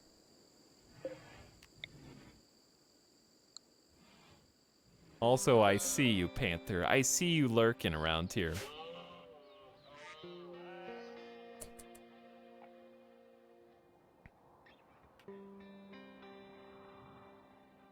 Hello, Tootie Kiri, and oh no, we're getting raided again at 4 a.m.? What are the odds? A two-dimensional raid is here. Well, you're in luck, because I'm playing a two-dimensional game. So raiders, please, put down your fireball hands and stop screaming. Okay? Because we're in RimWorld right now, and I'm the only one who's allowed to scream. Such as when my battery randomly discharges and tries to burn down the base.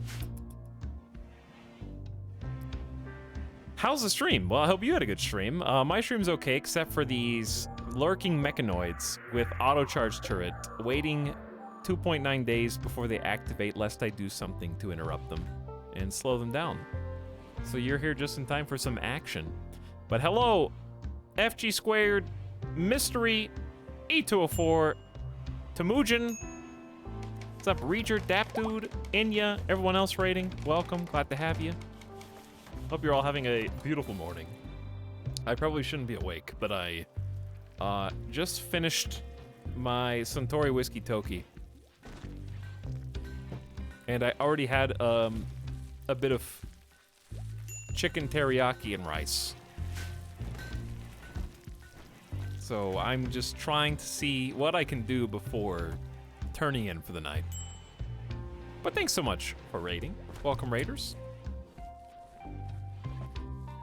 Tudikiru was last seen playing New World. Ah, that's the MMO that everybody's excited about. How is it? We've been playing some RimWorld Ideology today. We're on our third stream of this particular save, and we're playing quite a complicated and difficult combination of memes, as they were. If you want to see it in detail, you can use the Ideology command in chat and see the screenshot of this exact page if you'd like to read it for yourself. We're playing as Blindsight, which is our high impact meme, which means that everybody who believes in our Underfed Witnesses faith, the unseeing, must rid themselves of their physical sight and become blind either with the assistance of a blindfold or by taking part in an archic peeling ritual, which will permanently, irreparably remove them of their eyeballs. We seek to make ourselves more than we are through transhumanism, increasing our capacities physically and mentally, with hopefully robotics and biological enhancement. We proselytize and try to convert everyone else to our faith, being intensely bigoted, which has some really interesting side effects in the game. And we carry a bunch of guilt from our spineless ancestors who were, in their hubris, deemed themselves worthy to look upon the knowledge of the Arconexus. We hope to return to the Arconexus fully enhanced, bioengineered bodies.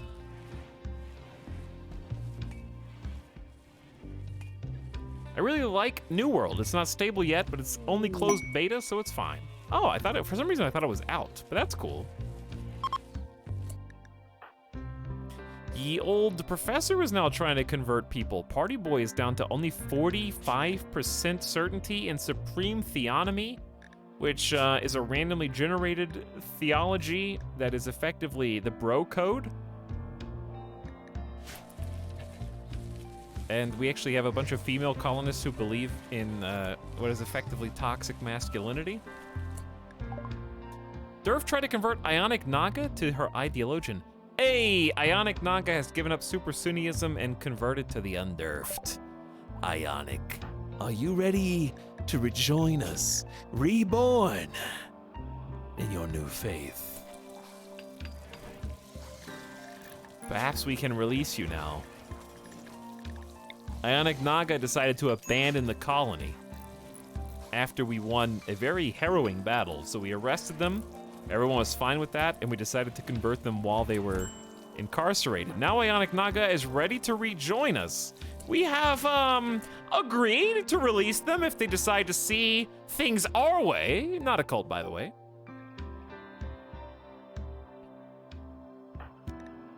So while Ionic Naga is unhappy with being imprisoned, the colony had me in jail for a while, like a caged animal. Because they are a believer, they are upset at not being blind. In fact, I wish to be blind so much. I need these physical sights gone so I can touch the true reality. At minimum, I should wear a blindfold. Ah, it's better. It's great to be wearing a blindfold in accordance with my beliefs. Blocking my vision gives my mind closer access to true reality.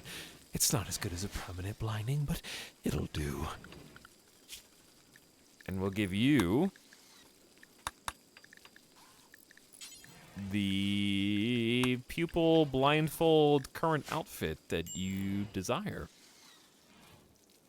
See things our way, which is not at all.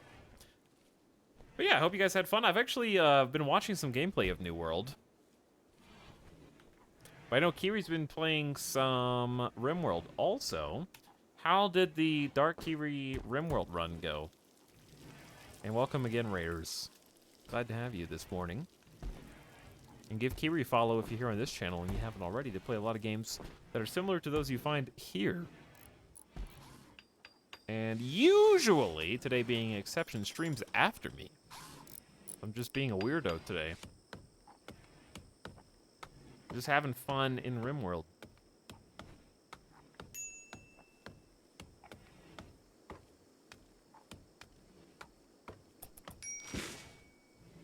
Oh, also we can move Ionic Naga over since they have joined us. I try to keep my believers on the left. So we got 6 believers now. And while they're upset at being imprisoned in their unsightly environment, they hate being outdoors. And they're underground or outdoors too. Wow, that's 2 at once.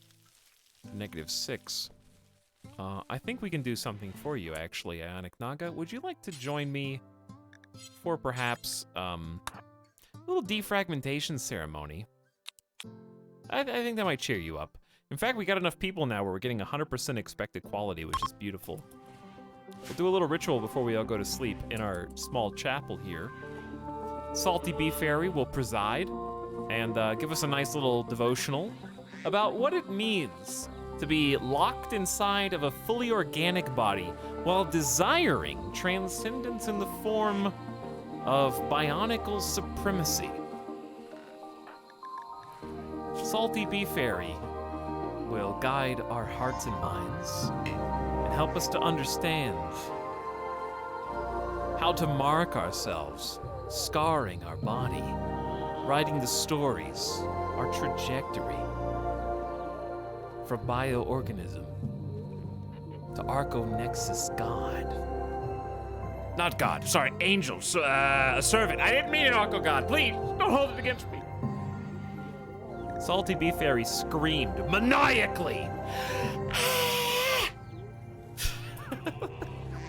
Like what? They spoke about controlled cruelty, blades and flesh and expressions of pain. Ionic Naga, welcome out of your cell. Tell us how you feel. In a moment, we will go over and leave a permanent marking in your flesh. But do not worry, the flesh is weak, and in time it will be replaced. This scar on your leg will serve as a reminder of your true calling.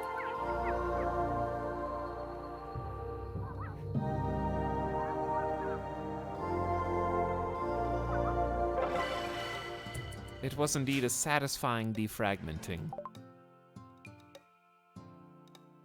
The speech felt meaningful, the scarification was precise and dignified. Everyone gains a +1 mood boost for 6 days. But more importantly, Ionic Naga is pleased. Not only is their vision blocked, but they are happy at getting scarified. A new ritual mark connects me to our truth, and they enjoy the pain.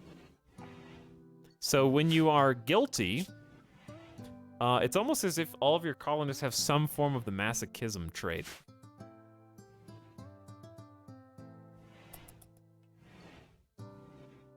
And they are happy at feeling that pain.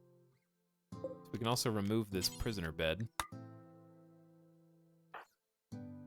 Naga has decided to sleep in here, which is not gonna be great. All hail the machine god. I can play a relevant soundtrack in a moment, perhaps.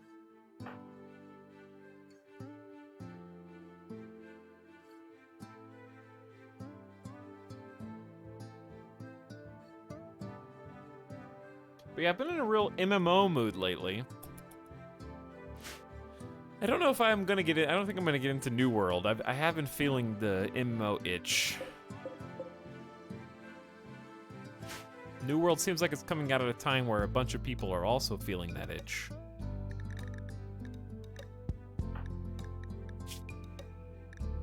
We should probably make a couple more blindfolds in case we convert others. We actually have one more. We'll make a t-shirt, pants, just to kind of have some extra clothes. 3 skills MMO, what does that mean? Does that mean there's 3 hotbar abilities in New World? I haven't really seen much on New World, so I don't even have an opinion.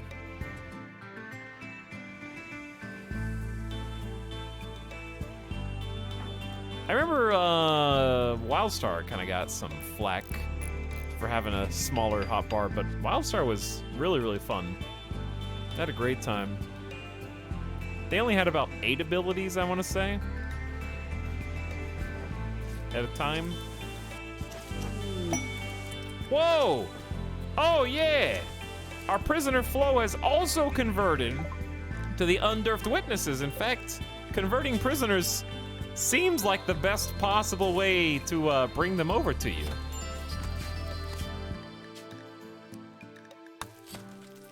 Actually, I guess we could leave that up. That was the loud part. All right, Flo.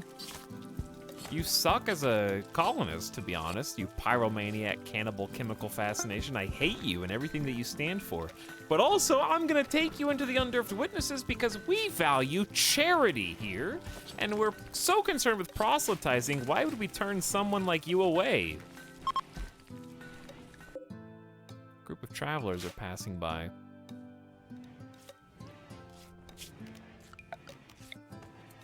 Let us build some more of the future mega base.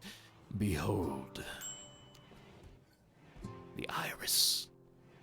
I don't know what the official name is.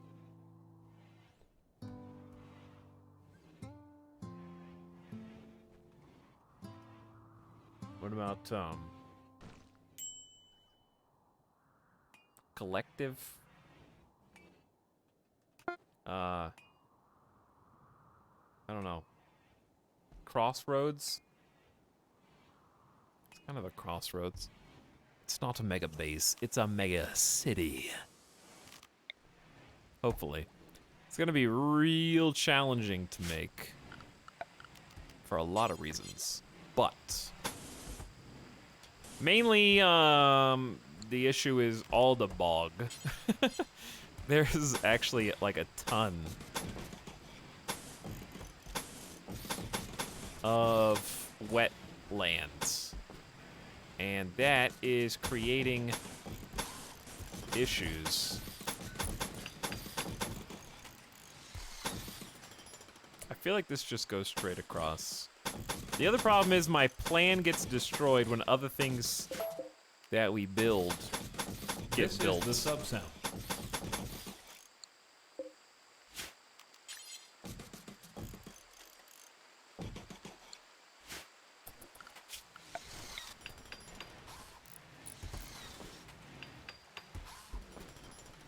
It's a mega home. What have I missed in the last 9 hours? There's actually been a lot that's happened today. We've had a lot of raids and dangers and close calls, but we've been doing pretty good. We actually had a death today, which is very sad.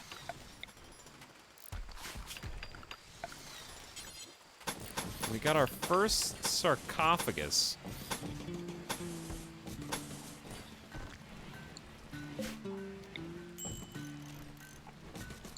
Yeah, I feel like starting to build this up is actually smart, mainly because it gives our colonists a place to retreat, to hide, and causes problems for the AI to have to navigate around.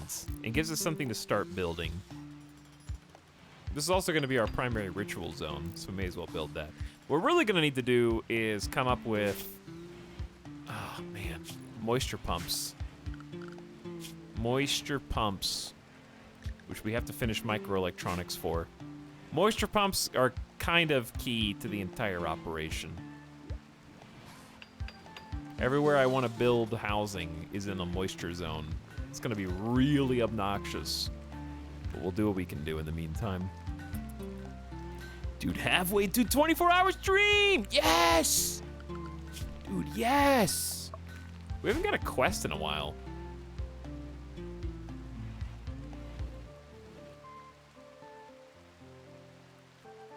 How you planning to do walls over the river? A couple of ways, actually. Number one, you can build wooden walls on wooden bridge. So we'll have wooden walls here. And then we'll have stone walls on the inside of the riverbed. We'll have to dry out some of the wetland. You cannot moisture pump flowing water, but you can moisture pump any other type of wet grass. It's going to be a stone wall on the interior of the river in case they burn through the outer wood perimeter.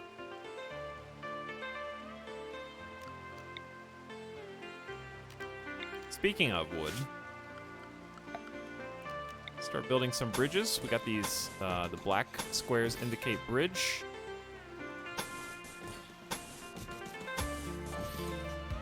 So why not? That'll give us some more options to get A to B faster. Probably need to cut down some more trees, which are getting a little thin in different areas. Should also be a good time to do another conversion ritual. It's only 6.5%. We're almost there. And we'll probably target Party Boy, who's at like a 44%. Spudkiss is still max. Goob is still pretty high. Party Boy's getting weak. I wish you could convert people in the hospital bed. It seems like we don't convert Nanowiener at all.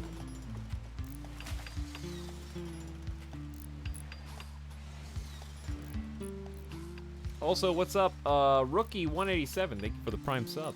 Welcome to the stream. Appreciate you. So Ionic Naga joining actually helps out in a lot of ways. We have a second builder. We have a primary tailor now, which we just didn't have before, and it's a tailor who is part of our religious order, which is great. So if we have anything specific that we want to make here, like let's say we wanted to give all of chat slave body straps, for example, we could do that. What was that? Is that a psychic soothe? Oh yeah. Oh yeah. I would also like to make maybe some dusters. Robes have 25 degrees of cold insulation and 8 degrees of heat insulation. So I think they do help against heat, right? They have terrible armor, 7% sharp. But it's a outer layer, so it should be fine. Dusters, of course, have better sharp armor and much better heat insulation. But dusters don't feel like something our colony would wear, to be honest. What are the other good heat dissipation? I know Devil Strand is good at heat.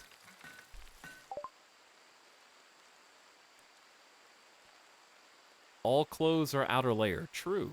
Is your design? It's my design, yeah. I spent like a few hours on my day off yesterday just making a fun plan using the planning mod that I have.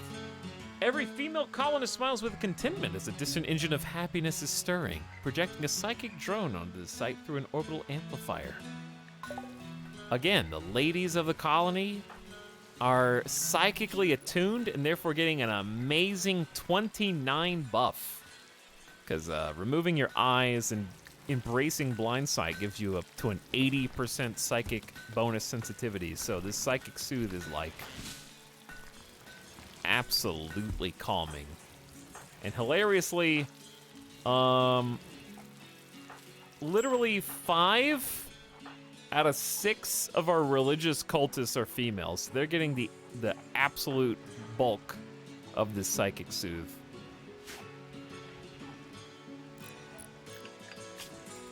You've learned of an ancient complex nearby said to contain ancient treasure. You can break in to collect the loot inside, but be warned, these kinds of structures contain a variety of threats Your activity may draw unwanted attention. Why's it gotta be on the other side of the mountain?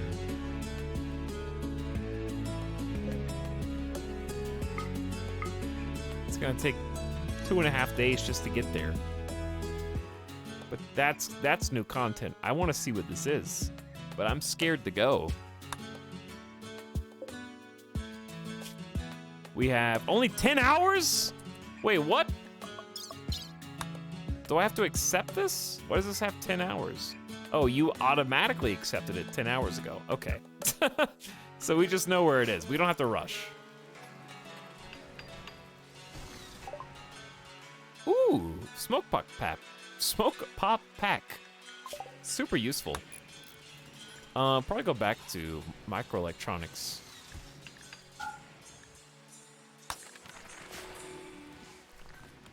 I'd love some machining.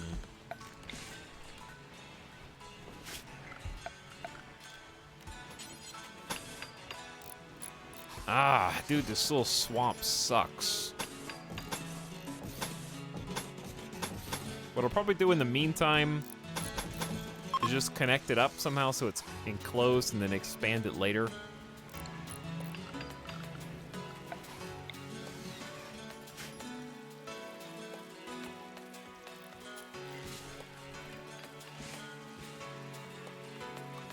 That way we can at least start putting some production buildings in here, because it'll be a little bit more permanent that way. There's the jam.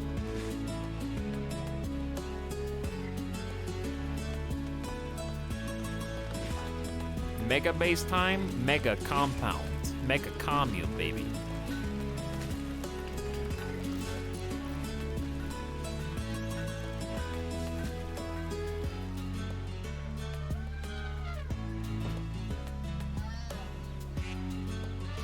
Are my animals starving?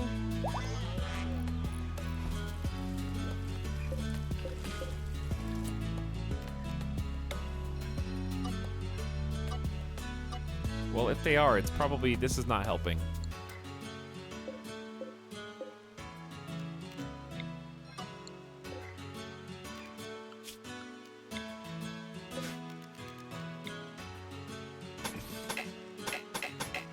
Yeah, because it's all marsh.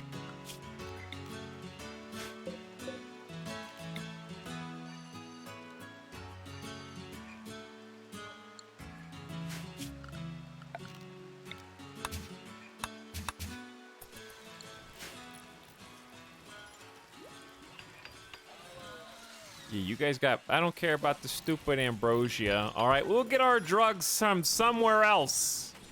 And you'll like them. I love how we only ever have 2 meals at a time. Okay, we have 6. Sorry, but still. We're cooking around the clock and we're still not making enough. We're gonna need 2 full-time cooks.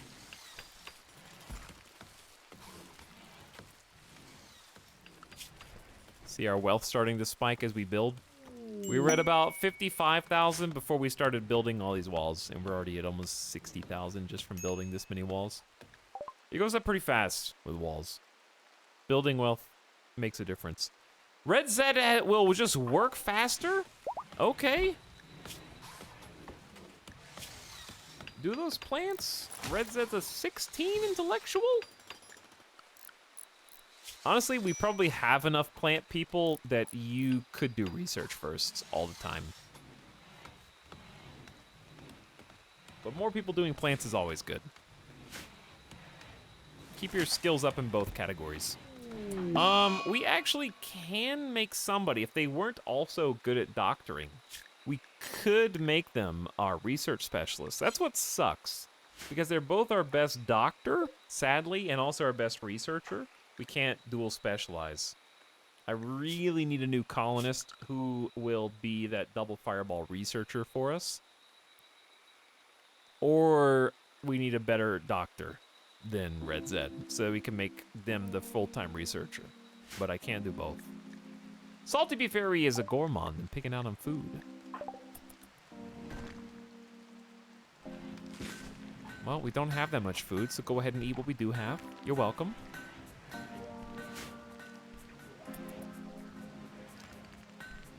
You're still awake. Yeah? I usually don't go to bed till after 6 o'clock in the morning. Believe it or not.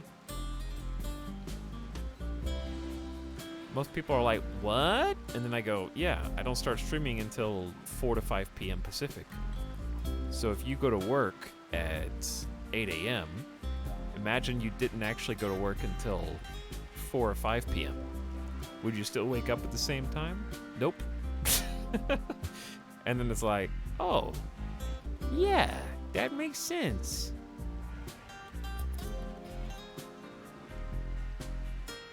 If I had to go to work at 4 p.m., I wouldn't wake up at 7 a.m. That would be stupid.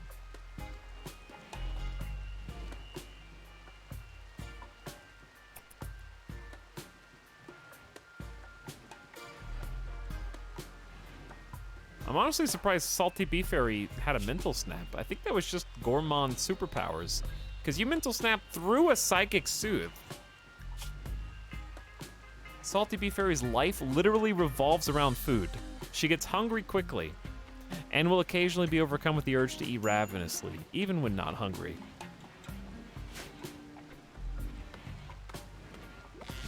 Would a doctor with eyes given the specialist role just be a super good doctor again? Yeah, they would. They would be pretty awesome. Other memes can have doctor specialists, but they may differ in some way. Because I know mine, the one that I have is specifically unlocked by blind sight. So I think they differ in what roles they are permitted to perform. Oh no, the mechs! All right, this is actually fine. Just let them come to me. This is actually fine. I forgot about the mechs. One downside is Salty Beef Fairy is in a mental snap right now.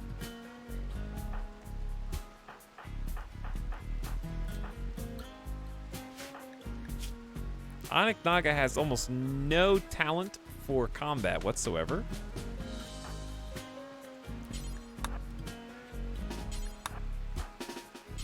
I'll give them an auto pistol just to spray and pray.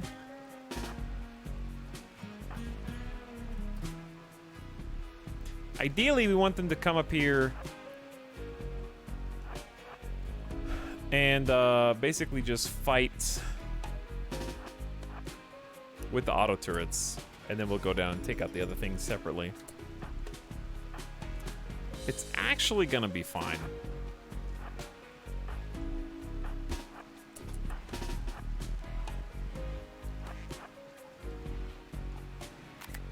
All I have to do is make sure nobody goes out and gets themselves killed for no reason. Oh, they're just gonna stay here. They're actually not gonna come fight us. We have to antagonize. Okay, oh, you know what? These guys aren't gonna do anything. As long as we never bother them down here, they'll never come get...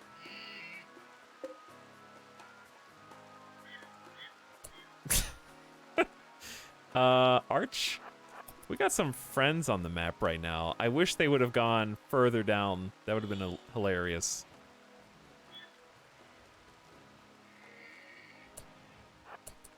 This thing itself, this Ancient Warwalker, is 50% cover. It's got a ton of HP. I don't think Arch can outrange them, though.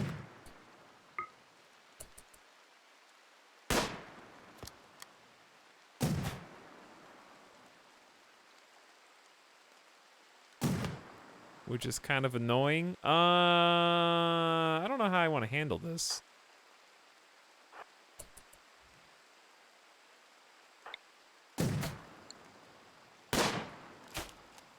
Alright, the Scyther do be coming. I don't know how long it's gonna chase for. Sometimes they turn back.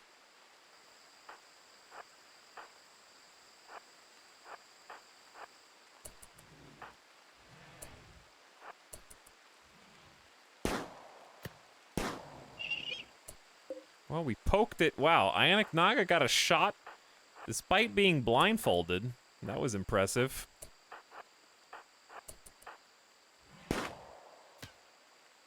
And then they run back to their hovel. It's very annoying.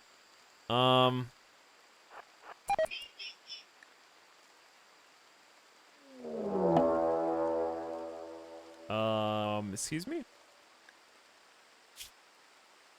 A mechanoid cluster has landed not far from Arco Beeble. There's a weather controller machine forcing weather in the whole region to a rainy thunderstorm, and there's a mech cluster, it will remain until you go there and destroy it.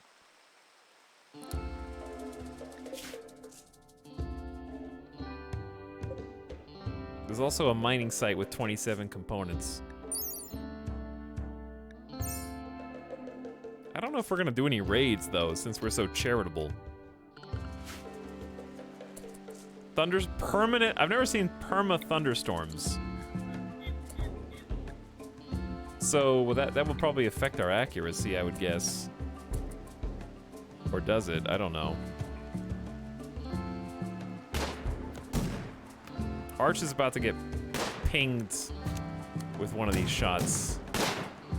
Arch has obviously limited visibility here.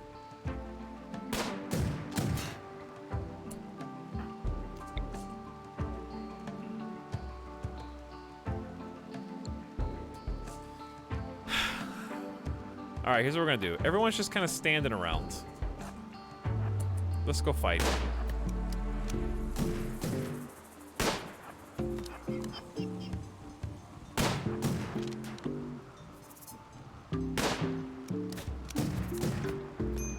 There it is. There it is. Torso shot, spine, out.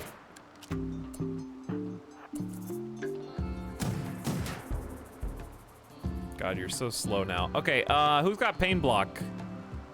I believe...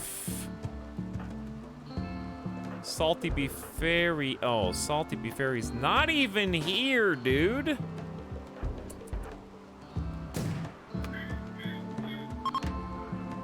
Durf tried to convert Party Boy. She resents the conversion attempt.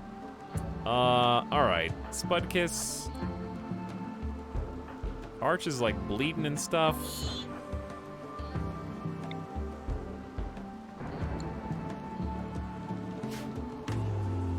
This sucks, dude. This, how do I even antagonize them?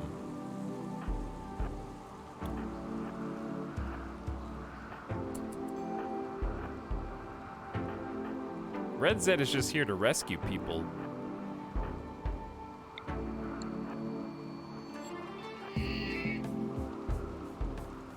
Dude, we can get so close to him, it's just this damn auto charge turret is gonna shred me as soon as I peek around the corner. But I got this funky jam in my background. We gotta take out the pikemen first. And they won't even walk far enough for me to see them. There we go. Nice shot, Spudkiss. There we go. All right, back it up. Back it up.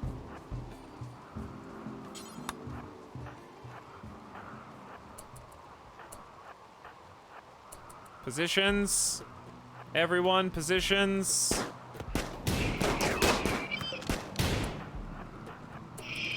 Good job. All right, Scyther dead. Everybody get around the corner. Force them to come to you. Get ready. And 1. And 2.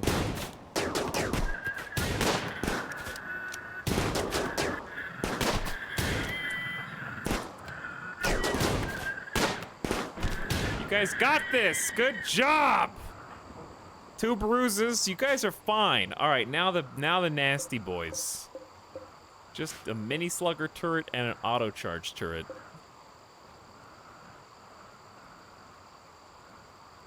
I don't know who to send in. So what's interesting about the auto charge turret, if you get inside, what is a mech node?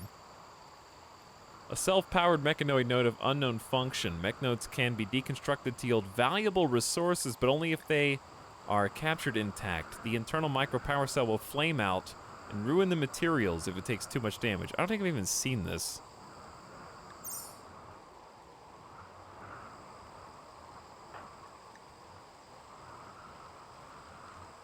This terrible cover. We can actually just leave this alone. We don't have to fight this. If you think about it, it's guarding our entire southern flank. All we need to do is leave it alone.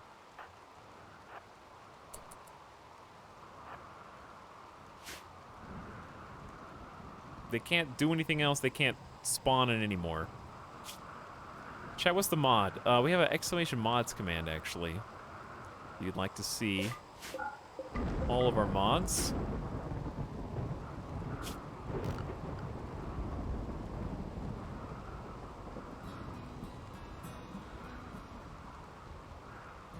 So this turret will probably help. Here's what we need to do. We need to create... This is kind of a fun thing you can do when you only want to avoid one area. So you create a new area and you click invert. And what that does is it chooses the entire map. So the entire map is now inside that area. Let's go ahead and name it. Avoid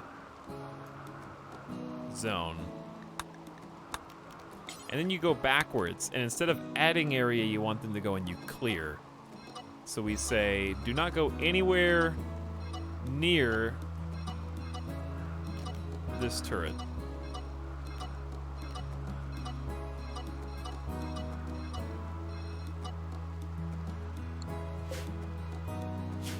And that should be sufficient to keep them out of harm's reach.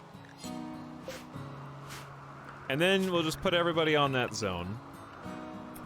And then let them go about their day.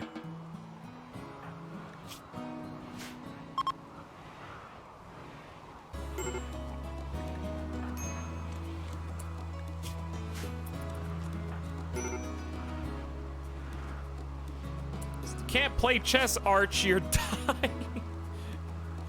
You're dying, Arch. Get in bed.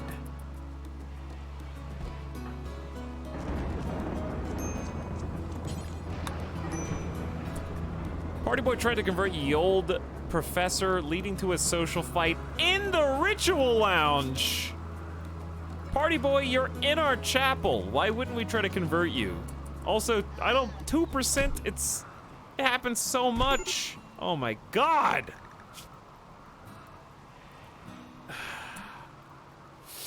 You left them on the ritual circle. Absolute disrespect. Party Boy. I got something to tell you.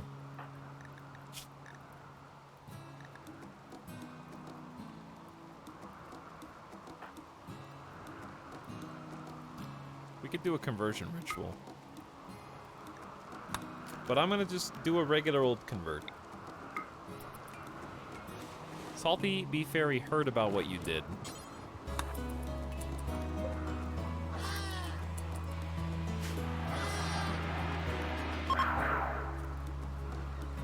Salty Bee Fairy failed to convert Party Boy. They were upset by the attempt, but their certainty has fallen to a mere 14% in Supreme Theonomy.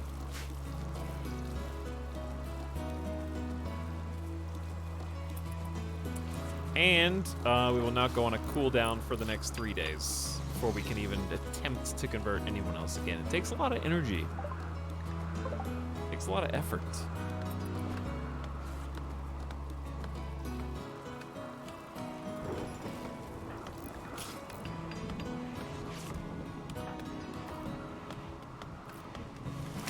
Alright, Arch has been quote-unquote healed. Salty Bee Fairy tried to convert Spudkiss. Wow, 11%? How'd you get 11% in one go? That's pretty good. Trying to get you off of cannibalism. One day we will be united in one faith, but it is not this day.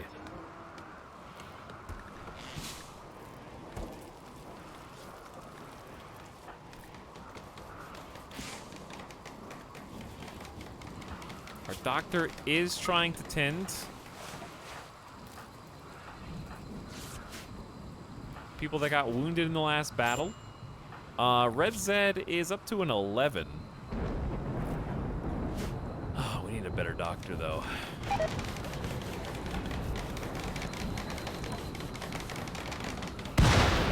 Easy! I forgot we have permanent thunderstorms! Where do I have to go? Weather controller? We're gonna have to caravan. This is gonna get ridiculous.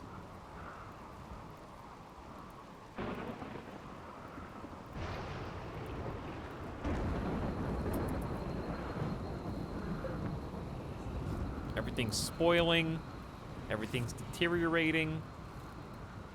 But you know what? This danger is not my problem. I don't know what to do with this. Probably nothing yet. Probably nothing until we actually build smoke pop belts. Smoke pop belts will be fine. Because we can go in, smoke our approach to the auto charge turret, and then be fine. Infinite storm equals infinite power through wind turbines. It's true, there's full speed wind.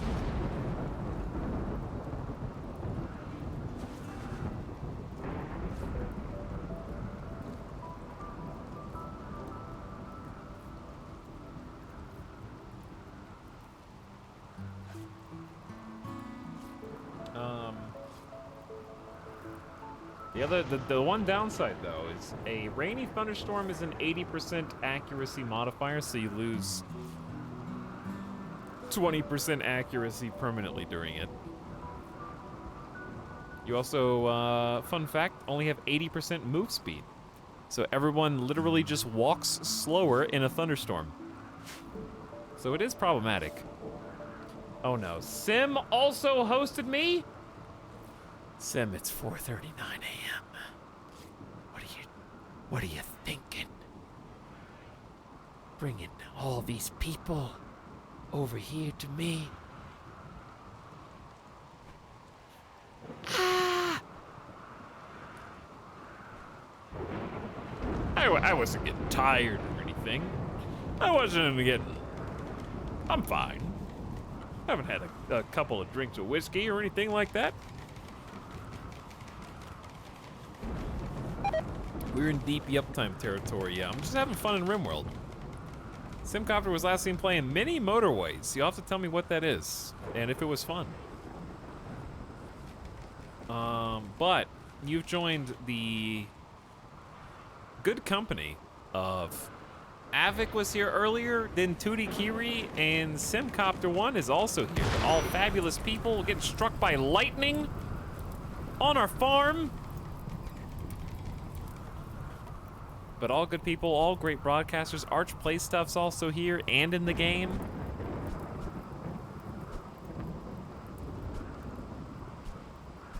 Thanks so much for the host, and welcome Sim viewers. Hello, Brynjar Bjorn, Reanimated Bit. Hi, Mom Games Hard, Zailran. Howdy, Oblob. And lurkers out there, too. You'd have fun with it for sure. Sim, what is it? I don't know what it is. But thanks so much for the host. I hope you had a great stream. We got a shout out in chat from Grukenvids. Definitely give Sim a follow if you haven't already. Very fun to hang out with. Very good vibes, good times, good conversations. Enjoy Sim's company. I know you would too if you haven't already given him a chance. Give him some time. But I hope the fam's good.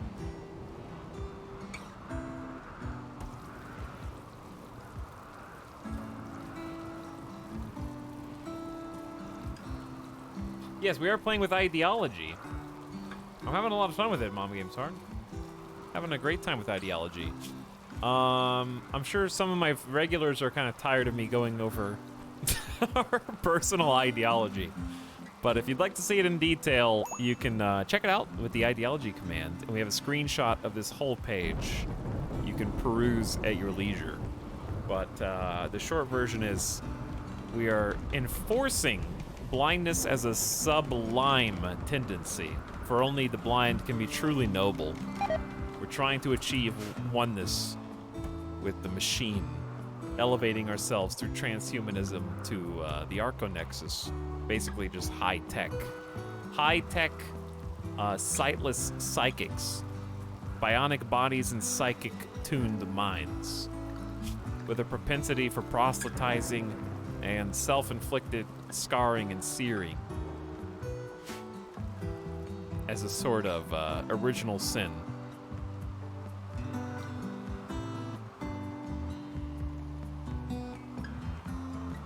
But it's been fun and it's been crazy challenging.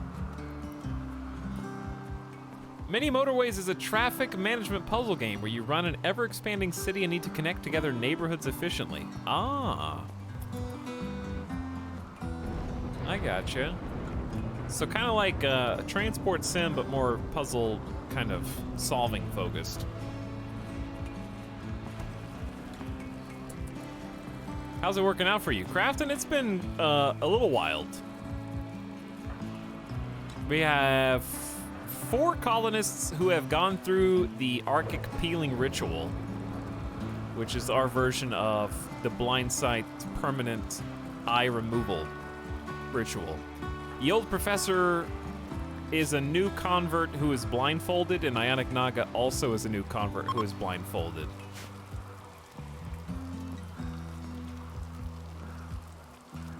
And then we have 4 heathens that we're working on converting. Spudkiss, Party Boy, Gooptastic, and Nano Wiener. Nano Wiener technically hasn't stirred yet. Nano Wiener's awake! Whoa! All right, welcome. Nano Wiener had been in a paralytic aplasia state, literally incapacitated, couldn't move for 30 days almost. That's like 2 in-game months, and is finally up and at 'em, recovered from that state. And now, of course, has to be converted from hyper-autonomism, which I don't even remember which one that is. This is the AI. Oh yeah, this is the oceanic planet of Wavia during the liberal morning. The blessed god Quadius, the spirit of life, told these liberal mourners what they needed to become their best selves, teaching them the wisdom of being free with approved unlimited physical love and diversity of thought.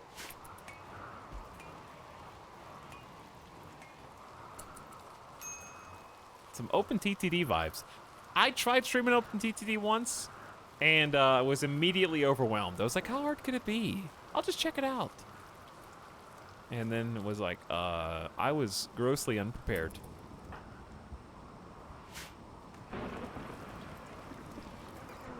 But I know what you mean. I know it's not OpenTTD, but it's kind of like connecting things for tangible rewards. One of the moons of this planet has orbited in front of the sun. It is a sign, chat. Maybe it is time.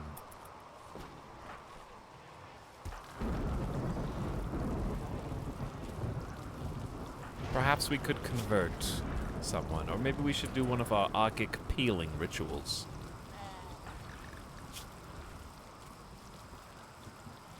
Just started the game and love it. Nice, Tolem. Glad you're having fun. RimWorld's great. Been having a lovely time. Spudkiss is a cannibal. Party Boy is a dude bro. Gooptastic is a dude bro. Party Boy is actually a lady who fell from a transport pod. Party Boy was a character name in chat, and we named them Party Boy. And then hilariously, the first thing that they did in the colony was, you guessed it, they threw a party. That was literally their introduction, and it was brilliant.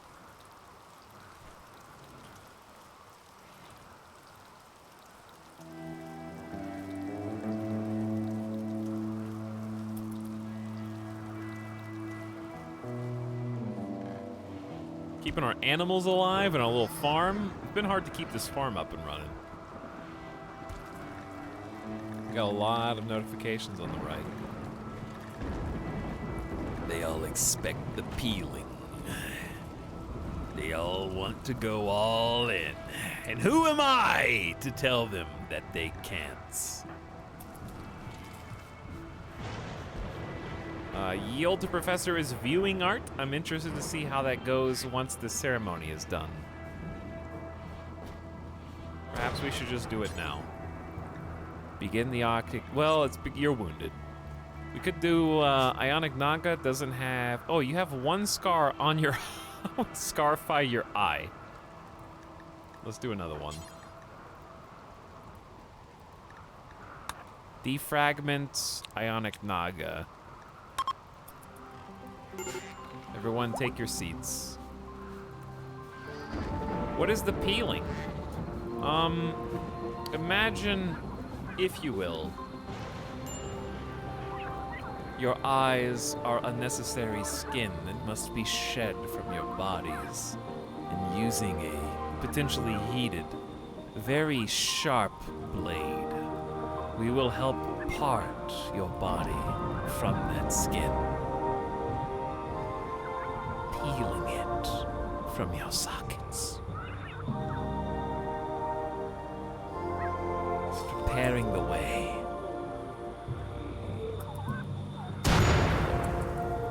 for bionic ascendancy.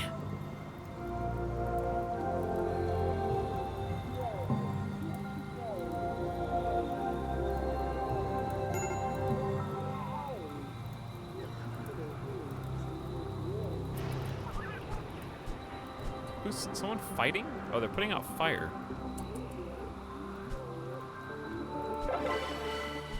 It was indeed a satisfying defragmentation. Ionic Naga scarred their right arm in penance to remember the frailty of their biological condition, and a reminder that they can become empowered through transcendence.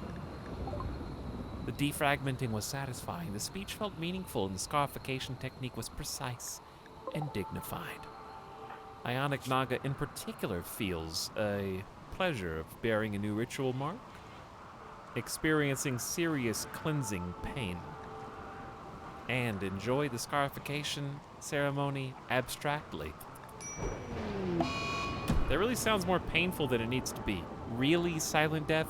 Do you think that having a knife plucking out one eyeball at a time, severing your visual cortex from the back of your head with a satisfying plop, do you really think that you can exaggerate how much pain you would experience in that circumstance? Salty Bee Fairy has descended into a mental state of tantrum, becoming recreation deprived. And also, they're upset. I tried to convert someone, and it didn't work out. Awkward. What's the point of this game? Shiny, it's basically inflicting mental anguish and pain on yourself repeatedly over and over again. Trying to corral monkeys in a colony against their will, against all better judgment. They could be improving themselves, but instead they will break all the furniture you painstakingly built for them in their room. I suppose I will build another table now.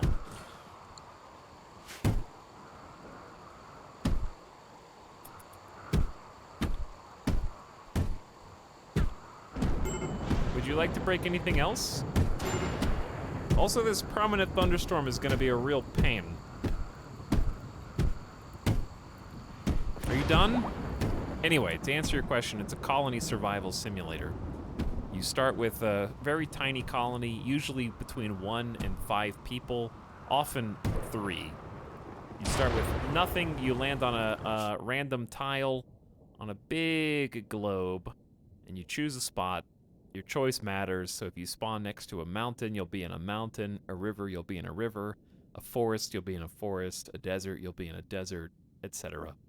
And you try and build a little community for yourself and others, often against all odds. The entire world's trying to kill you. And then one day, if you're really lucky and dedicated, you discover through the power of research how to build a spaceship and blast off. That's the traditional ending. What else? What did you just break? What was that? Was it a chair?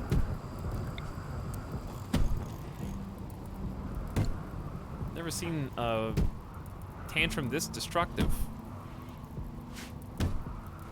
But it's a very cool game. Highly recommend checking out RimWorld. It's very complex, but it's the kind of game that's really fun to start over and do fresh because you'll learn something new each time. It's highly detailed. It's kind of like a polished, concentrated, condensed version of Dwarf Fortress. So I think it was your bed too. It was inspired by Dwarf Fortress. All right, they finally snapped.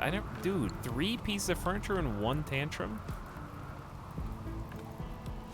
Dwarf Fortress is more broad, but also more obtuse. RimWorld's more focused and palatable. They have different strengths, but they're in the same wheelhouse.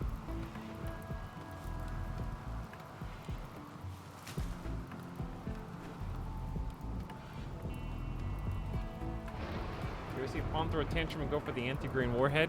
You have to have an anti-grain warhead. However, I have had a pawn destroy my stockpile of mortar shells before, and it was hilarious. I think that happened on stream. It may be an archive clip somewhere. They got my entire stockpile of like 20 to 40 mortar shells in one go.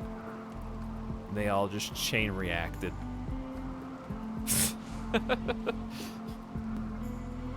It's close enough. Homemade anti-grain.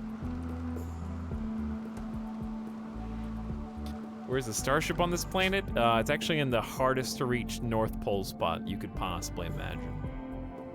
This is it. Landed ship, dead center of the ice sheet. Surrounded by ocean, which is great. So this is me. So if I wanted to get to it, I would literally have to go east, all the way across this whole continent, then north across an entire continent of sea ice. Then I get to the ice sheet, then I get to landed ship. I've never done this ending, and I probably never will. It seems impossible.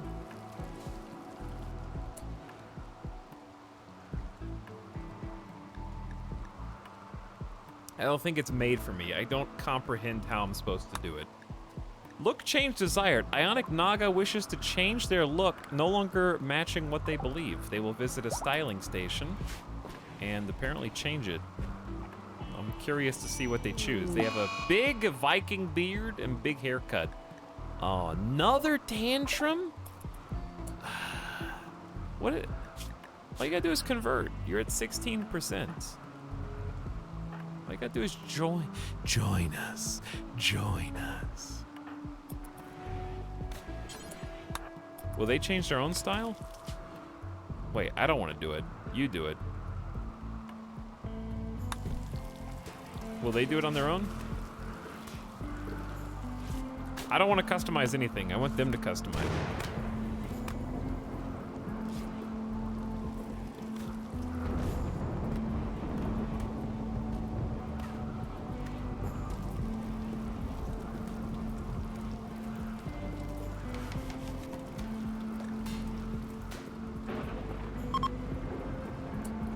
Meh, 5 years tops of travel. Okay. Uh-huh. Does that include the part where when you arrive, you have to defend it from raiders who try to steal it until the startup sequence completes? It will be a long, difficult series of battles. And that's after either drop potting or caravanning your entire way up there and basically being at the end of your rope with no defensive position at all.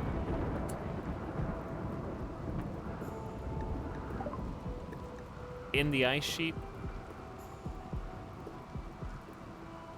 You have detected a cluster of cargo pods. Perhaps you'll find something useful in the wreckage. Yo, 26 fine meals, Randy, my boy. What up? Go grab those now. Sick, dude. Never hauls, okay.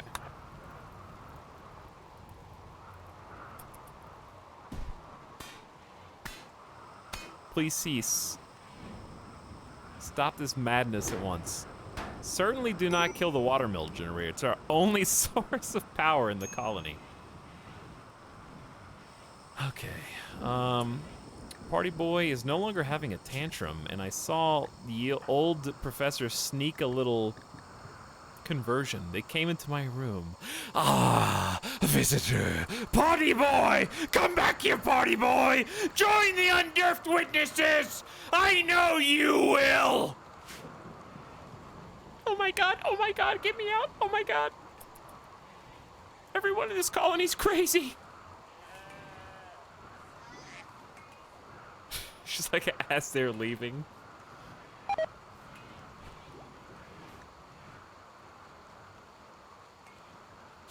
You want to see this sexy bridge? Check this out.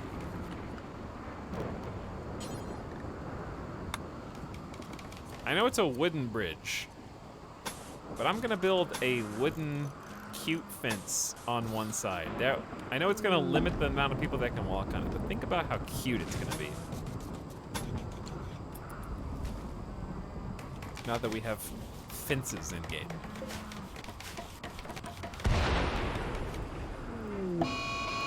Ye old professor, I'm shocked, I say, shocked, that you're jealous of Durf's bedroom. Non-unseeing style surroundings. I am surrounded by constructions that do not match the style that reflect my unseeing beliefs. We need to do the blinding for you to stop these bad moods. Good luck starting a fire, though, with our permanent thunderstorm. Only if you're inside will that do anything, really. We need to haul some more rocks. I can't wait until we run out of granite. It's gonna happen way sooner than you think.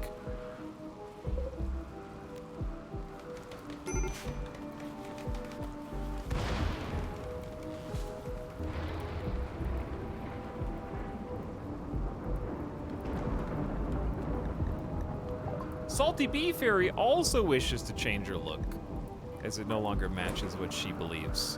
What is your look? Your look appears to be ponytail. Oh, Ionic Naga just went bald. So did Ye Old Professor. Wait, why do they both go bald? Is it just part of the cult thing? You have to like shave your head to join the cult? Is that did I do that? What's the hair? There's 64 hairstyles. I'm assuming that's minimal is considered normal. Maybe that is part of the cult. I guess it's most likely they will be shaved. They could also be royal, though. That's considered normal.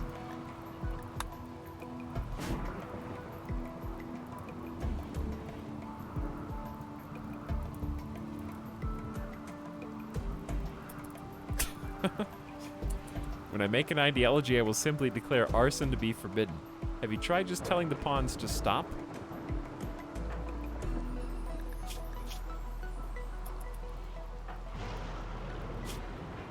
All right, Ionic Naga, you were rebuffed by Arch. I attempted to create a romance, but I got the cold shoulder. Let me stop you there, Ionic Naga, because in our religion, physical love is considered horrible, and the physical act of lust is vile. But within marriage, we acknowledge it is necessary. So never commit a lustful act with a non-spouse. That's a -30. And a lustful act with a spouse is still -5. Remember that. Any lustful act is a -80 opinion of your fellow undurfed witness unseeing. An act of desire is equally shameful.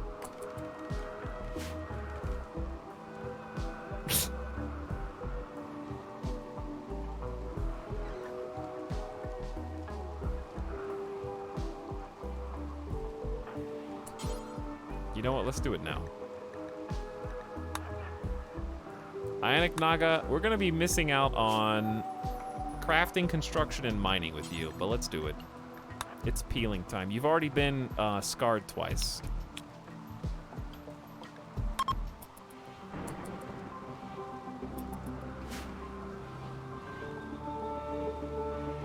I've been sitting here giggling at the random Jin ideology narratives for 20 minutes. They're really good, yeah. I really like the dude bro culture one. Now, this is the real one. Salty Bee Fairy described what it was like growing up blind.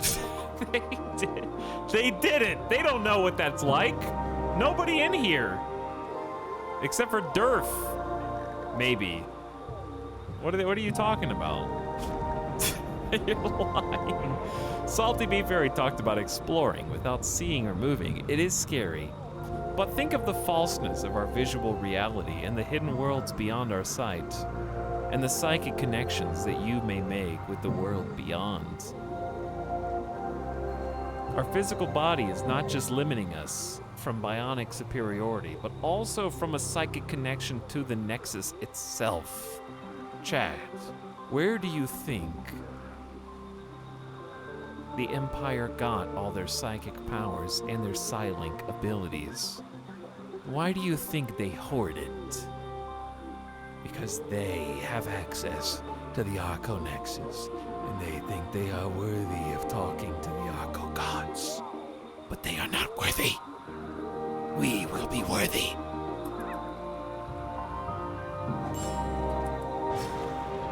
Both eyes have been plucked from Ionic Naga as they bleed out on our ritual circle. In full view of our faithful, the numbers growing day by day. Where once there was one witness, now there are 6 of you.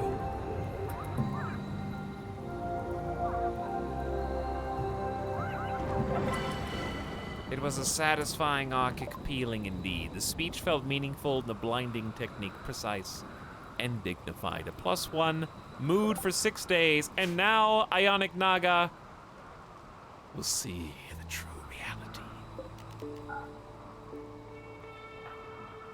Let's get Red Zed to pick up some meds.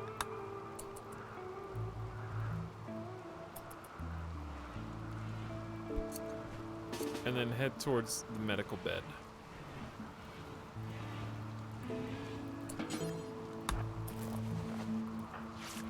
And we'll try to stop that bleeding in the eye socket. So now Ionic Naga is permanently one of us. The peeling ritual is complete once again. Now the only current believer who hasn't had it is the Yield Professor. I'm waiting until they fully healed. And we're about to convert Party Boy once Salty Beef Fairy fully recovers.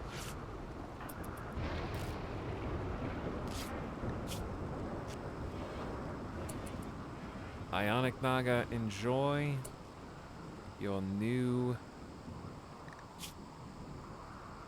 reward for your beliefs. I was blinded in a righteous ceremony. Finally, I can start learning to see.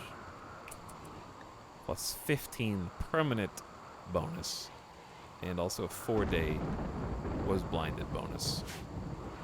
Now you need to, you can still wear your blindfold.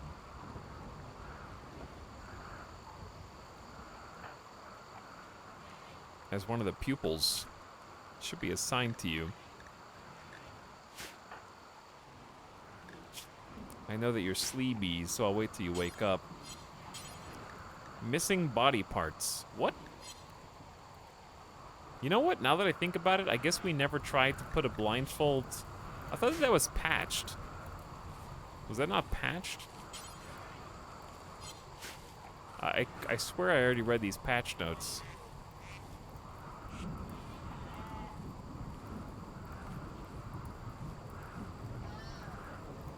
Hey, can I bother you, Tynan? I know it's 5 a.m. and you're probably not even here, but could I have a blindfold for my colonists who have their eyes removed, please? That would be cool. Apparently to wear a cloth over your face, you need eyes. Today I learned. You also can't wear a hat if you don't have hair. It's just a fact.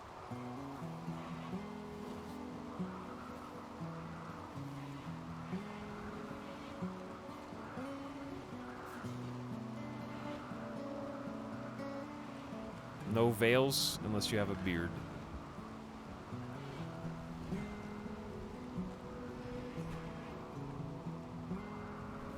The blindfold is just a really cool aesthetic. But no, this was already patched. I don't know what happened.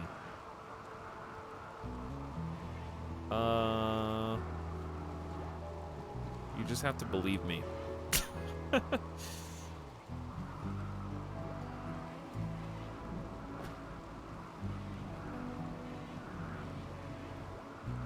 Somebody back me up here. Yup, time chat.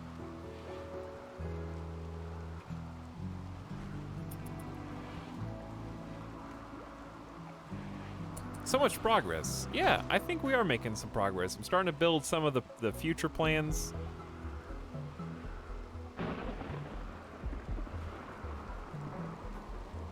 We're getting a lot of stuff done, but we're also slowing down the progress of our colony by doing all these rituals. No, I refuse. I just wish we had some better colonists. Like, I really need a permanent researcher, or like Red Zed could be the perma researcher. I just need a permanent healer. We don't have any good doctors in the colony. Nano Wiener has us 3 and a fireball, and that's it. 3 fireball, and that is it. By the way, Nano Wiener doesn't even have a job.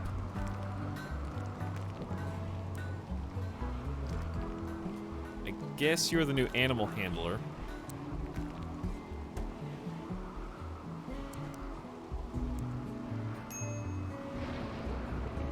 You can hunt if you want.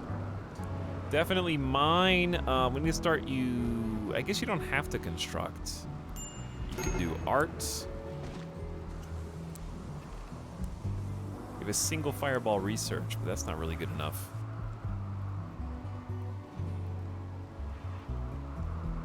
You could be a doctor, but your skill level's so low right now, it's gonna be hard to catch up to that 11, especially if we end up removing your eyes. It's gonna suck. But I need to make someone the research specialist, but I can't, Red Zed can't be both the doctor specialist and the research specialist at the same time.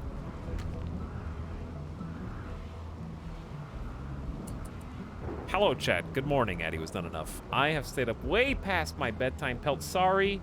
Thank you for the 10-month sub. What's up? A few minutes ago. Much appreciated. I need to do a caravan. That's going to have to be a future me problem to take out the weather generator. There's also a random mech cluster down here still remaining.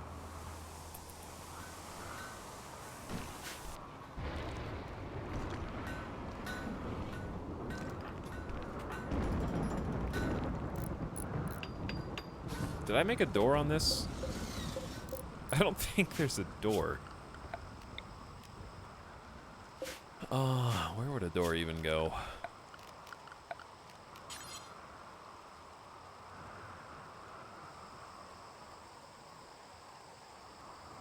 How about there?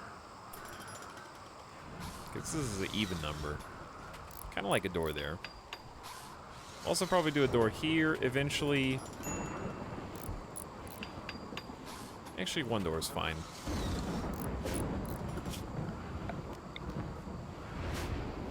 But yeah, we're getting stuff built. Nobody's idle. Everybody's doing stuff. We're trying to recruit Flo, who's down to a 9.4 resistance and has already joined our religion. So, they're going down maybe like another week and change is all that's left.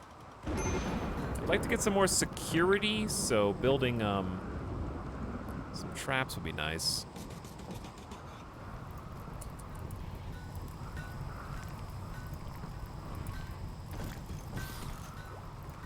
In various places to slow down the bad guy.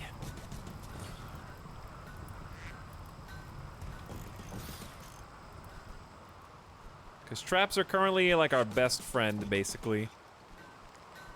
And our greatest asset.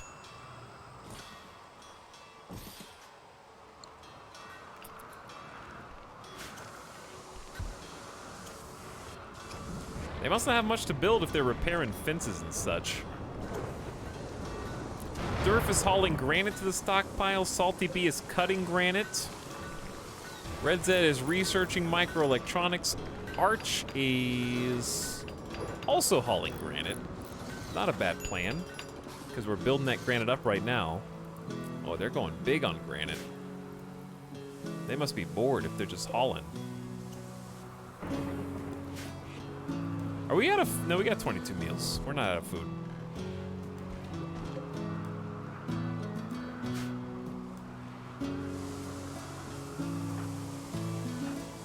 All right, we're ready. Do it. It's only 7%. It feels like such a waste to use salty beef fairies convert. But we can't guarantee that it'll happen naturally, so we may as well use our Pathfinder to show Party Boy the way.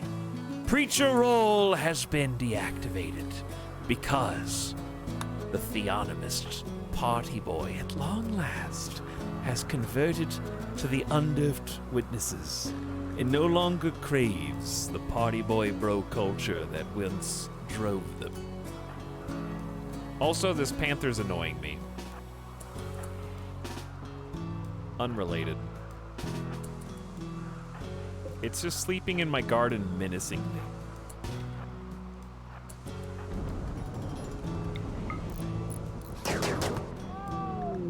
Panther revenge, as expected.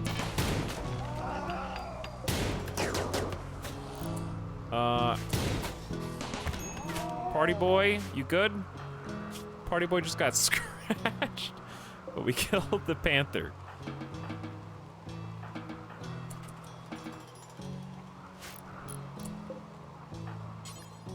Don't rescue the panther.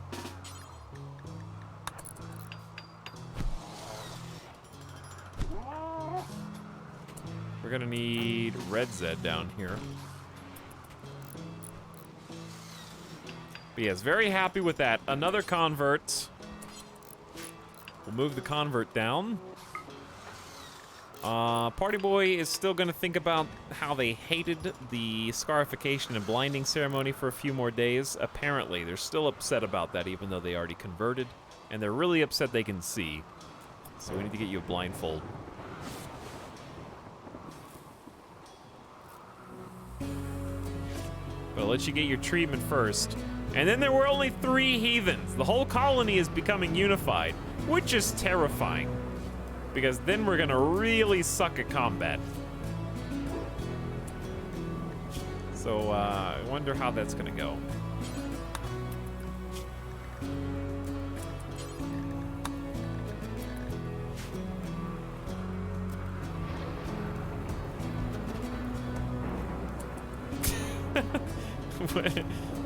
You're just wearing a cloth blindfold only. No pants, no shirts.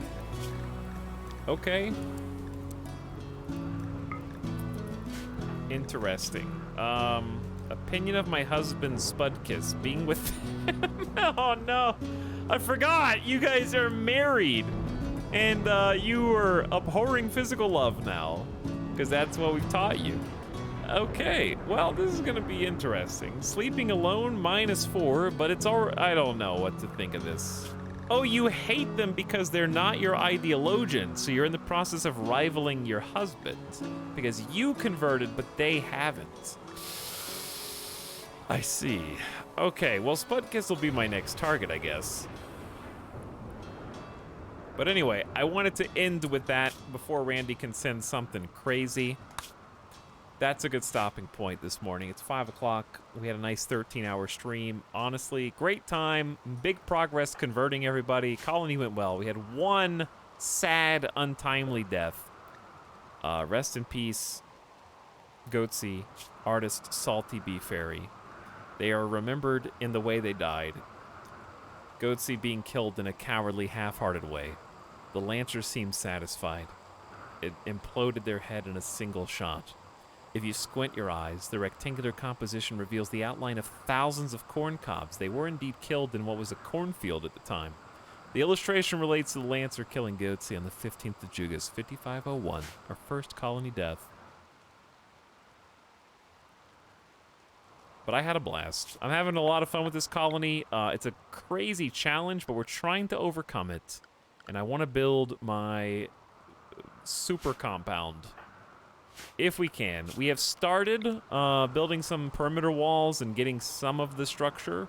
there, and then we can start to deconstruct things that we've already made.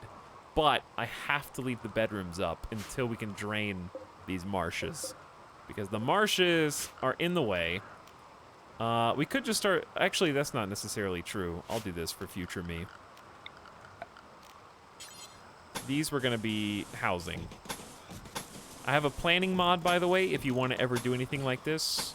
I think it's just called More Planning. There's a few versions of it on the Steam Workshop. Just make sure you get the one that was most recently updated, because some of them are old. It's a great mod, lets you color code your plans, and also lets you hide them when you don't want to look at them, which is a pretty big deal.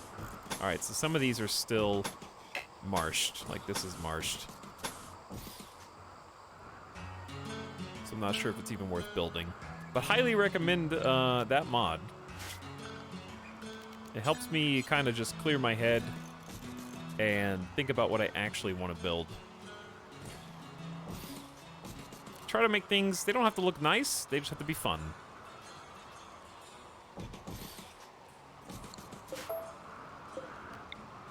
Trying to make some fun things. All right, there you go. So these are going to be some other like living quarters for us. A little detached, a little far away, but we'll get there. Thanks for streaming. My pleasure. Oh yes, I could just keep streaming, Sim. But thank you, chat, for hanging out with me and spending time playing RimWorld. This has been a fun playthrough. I'm really enjoying Ideology. Hopefully you guys are enjoying our little campaign too. It's certainly unique compared to any other playthrough we've done. With the challenges that come with removing the literal eyesight from every colonist. I don't know how long we're gonna last, but we're gonna give it our all. We'll get as far as we can. Maybe we can develop some psychic powers. We need to get some level 2 psionics. But to do that, I need to get some honor quests. We haven't got a ton of quests in the last couple hours. But anyways, we'll pick up there next time. Work on developing this some more. Get some farms going in. Get some animal enclosures. Actually secure them with some perimeter wall, hopefully. But, we got a long way to go research-wise. I need I need microelectronics. I need, moisture pumps, probably first. I need hospital beds. I need a lot of stuff. Quite a bit. We'll play some more of this week. However, I am planning on streaming later today. It'll probably be, like, late, like 5 p.m. Pacific, I would guess.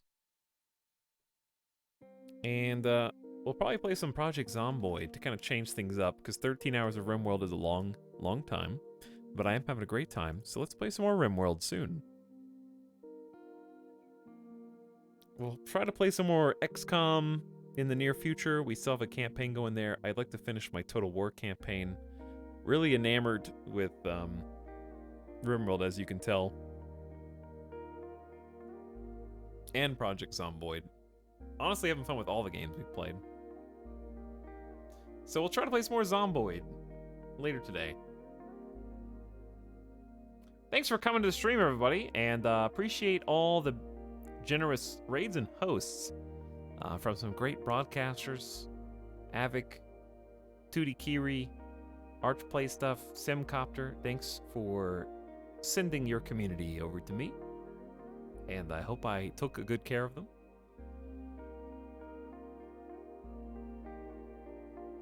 We'll send them back the other way. Let us go do an end of stream raid, actually.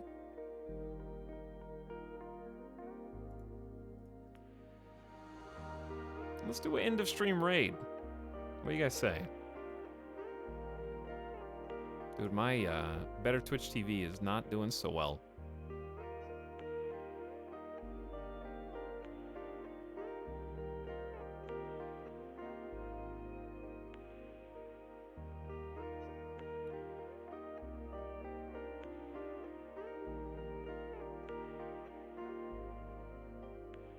Okay. Let's go raid someone new.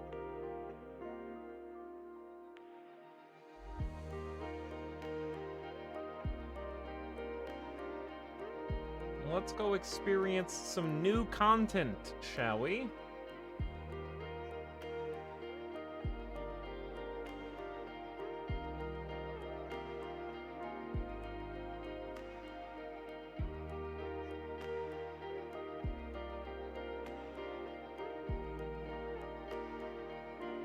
What is the raid message?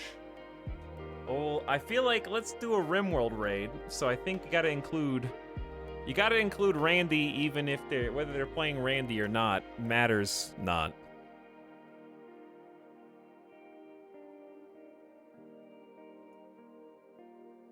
I don't think that really matters.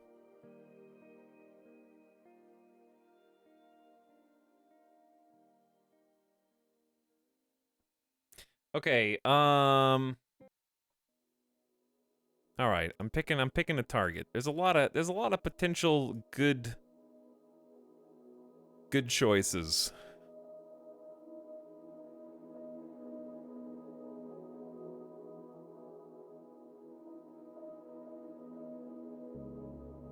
Okay, here we go. Sorry. I'm just kind of just picking at random. But let's go enjoy a new broadcaster for us playing some RimWorld. And give them some love.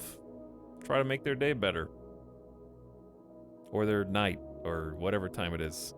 Let's go say hi to Spartini Martini, who's playing Randy at 500% difficulty, and their base is shaped like a duck. So, you have my attention. Have a good night, everybody. I like the duck base.